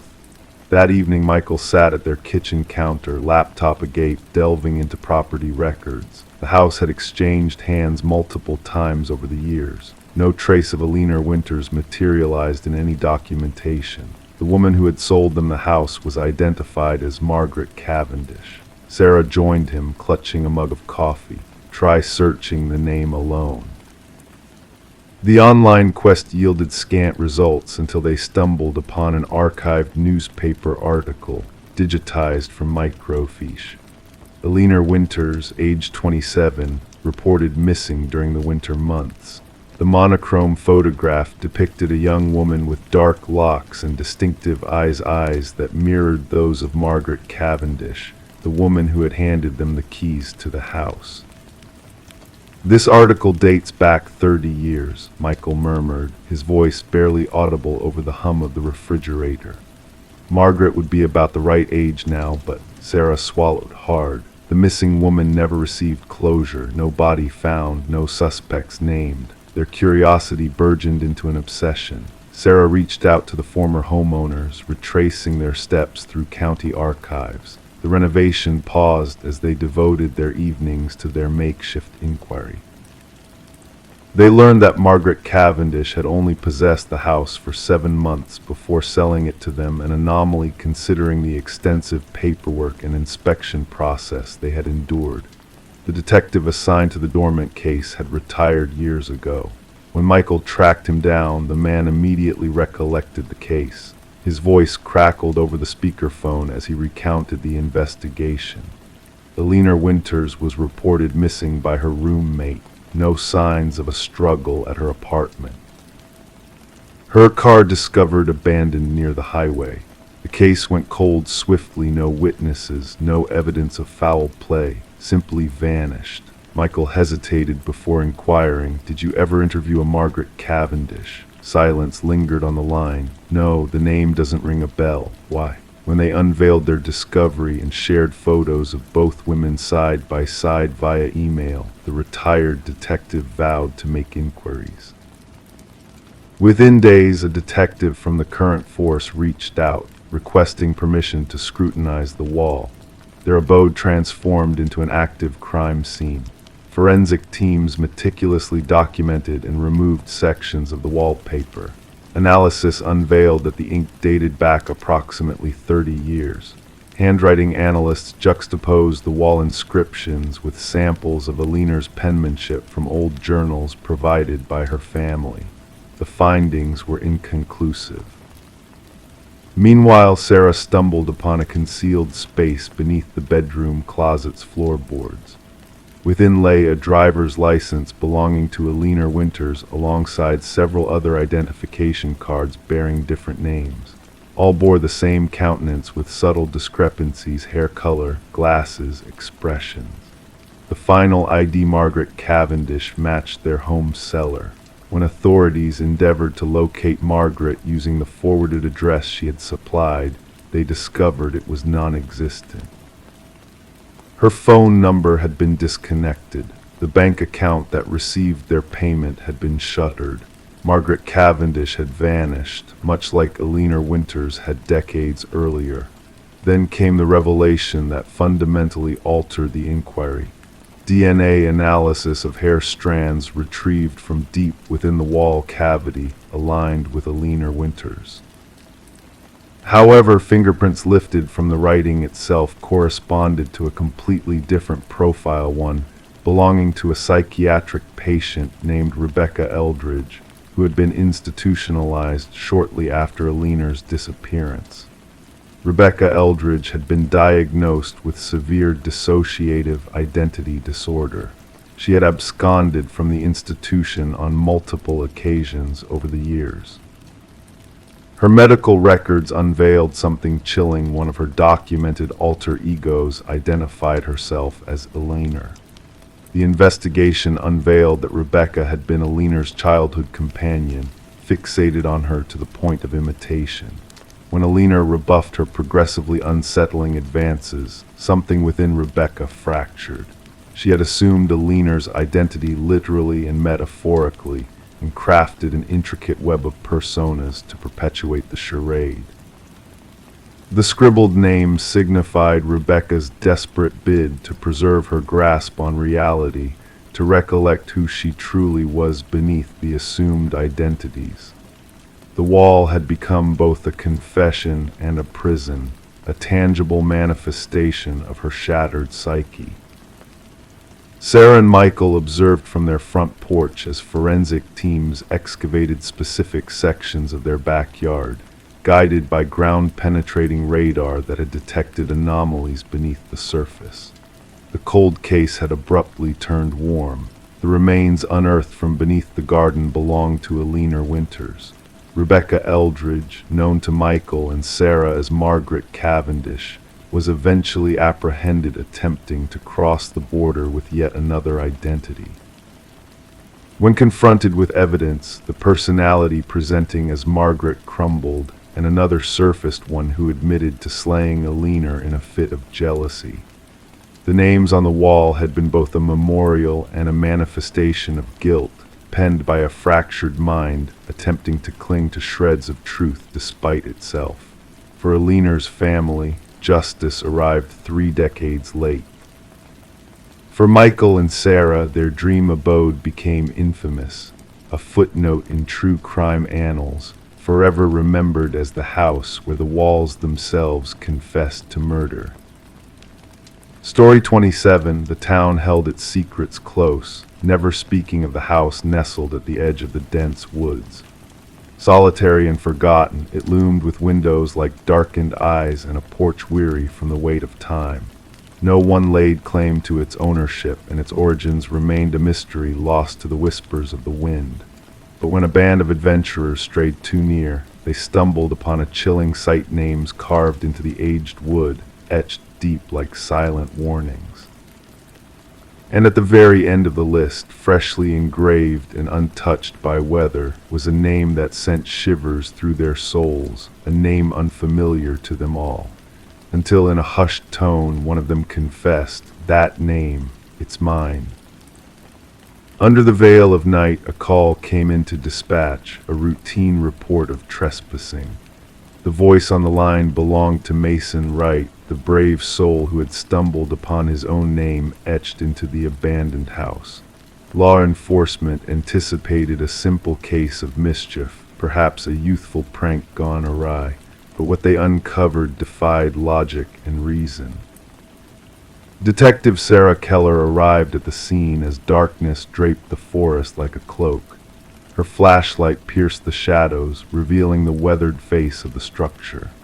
The list of names, 27 in total, cascaded down the eastern wall, some fading into obscurity with age, others remaining sharp and clear as though carved just moments before.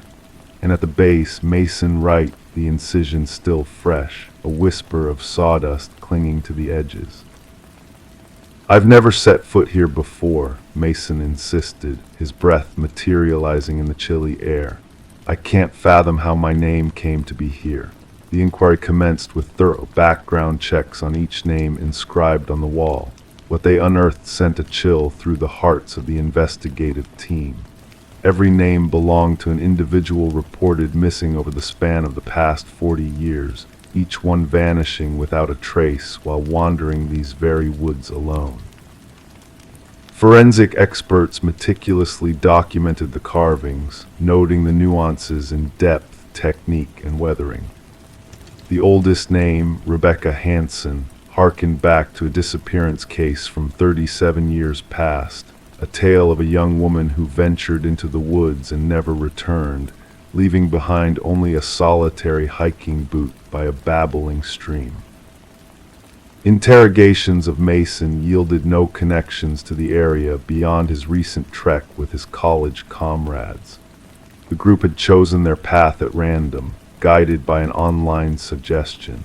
No threads tied Mason to the other names adorning the desolate structure. Suspicion turned to his companions, leading to a revelation in the form of eerie figures lurking in the background of photographs taken during their hike, a spectral presence that none of them recalled encountering on their journey. A search of the house's interior unveiled a haunting tableau in the basement, a meticulous arrangement of personal effects belonging to the missing hikers, neatly displayed on wooden shelves, each item labeled with a corresponding name from the exterior wall. Bloodstains, concealed beneath layers of dust, hinted at dark deeds committed within the confines of the derelict abode. As the investigation deepened, Detective Keller observed a shift in Mason's demeanor, his claims of unexplained phenomena escalating, a phantom murmuring beyond his windows, enigmatic footprints leading to his doorstep but vanishing into the ether. The department assigned a guardian to watch over him, yet Mason's paranoia only burgeoned. A breakthrough arrived with the unearthing of historical land records, revealing the house's former owner as a reclusive hunter named Victor Blackwood. Descriptions painted him as an enigmatic figure, towering and gaunt, who had faded into oblivion 15 years prior without a trace of investigation into his vanishing. Authorized to delve further into the forest, the search party happened upon a network of crude hunting blinds strategically placed along popular trails. Within one of these blinds lay a journal chronicling chilling observations, a transition from hunting animals to hunting humans, detailing their vulnerabilities, behaviors, and the sinister art of selection. The hunt for Blackwood spanned multiple jurisdictions, with air and ground forces scouring every nook and cranny of the wilderness. Yet the elusive figure remained a ghost in the shadows. Mason Wright withdrew from the world, leaving behind a cryptic message scrawled on his bedroom wall, a grim prophecy of predator turned prey. Efforts to locate Mason proved futile until a startling revelation emerged during a secondary search of Blackwood's residence. Hidden within a concealed chamber in the basement lay a workshop adorned with tools of craftsmanship and a freshly carved wooden slab bearing a name yet to join the ominous roster. Surveillance tightened around the house, cameras poised to capture any movement, sensors primed to alert to any intrusion. And on a fateful night, the sensors cried out as a figure, impossibly slender and tall, emerged from the shadows, advancing towards the house with an otherworldly grace. Tactical units closed in, only to witness the figure vanish into the night, leaving nothing but a lingering sense of dread. To this day, the house remains under constant watch, a sentinel against the unknown. Mason and the forensic technician have joined the ranks of the missing, their fates entwined with the enigma of the forest. Investigations press onward, fueled by fresh reports of disappearances echoing in distant woodlands. The names on the wall have become a whispered legend among law enforcement, a tale that some dare not utter aloud, a specter that haunts the dreams of local hikers, a reminder of the names that none dare speak.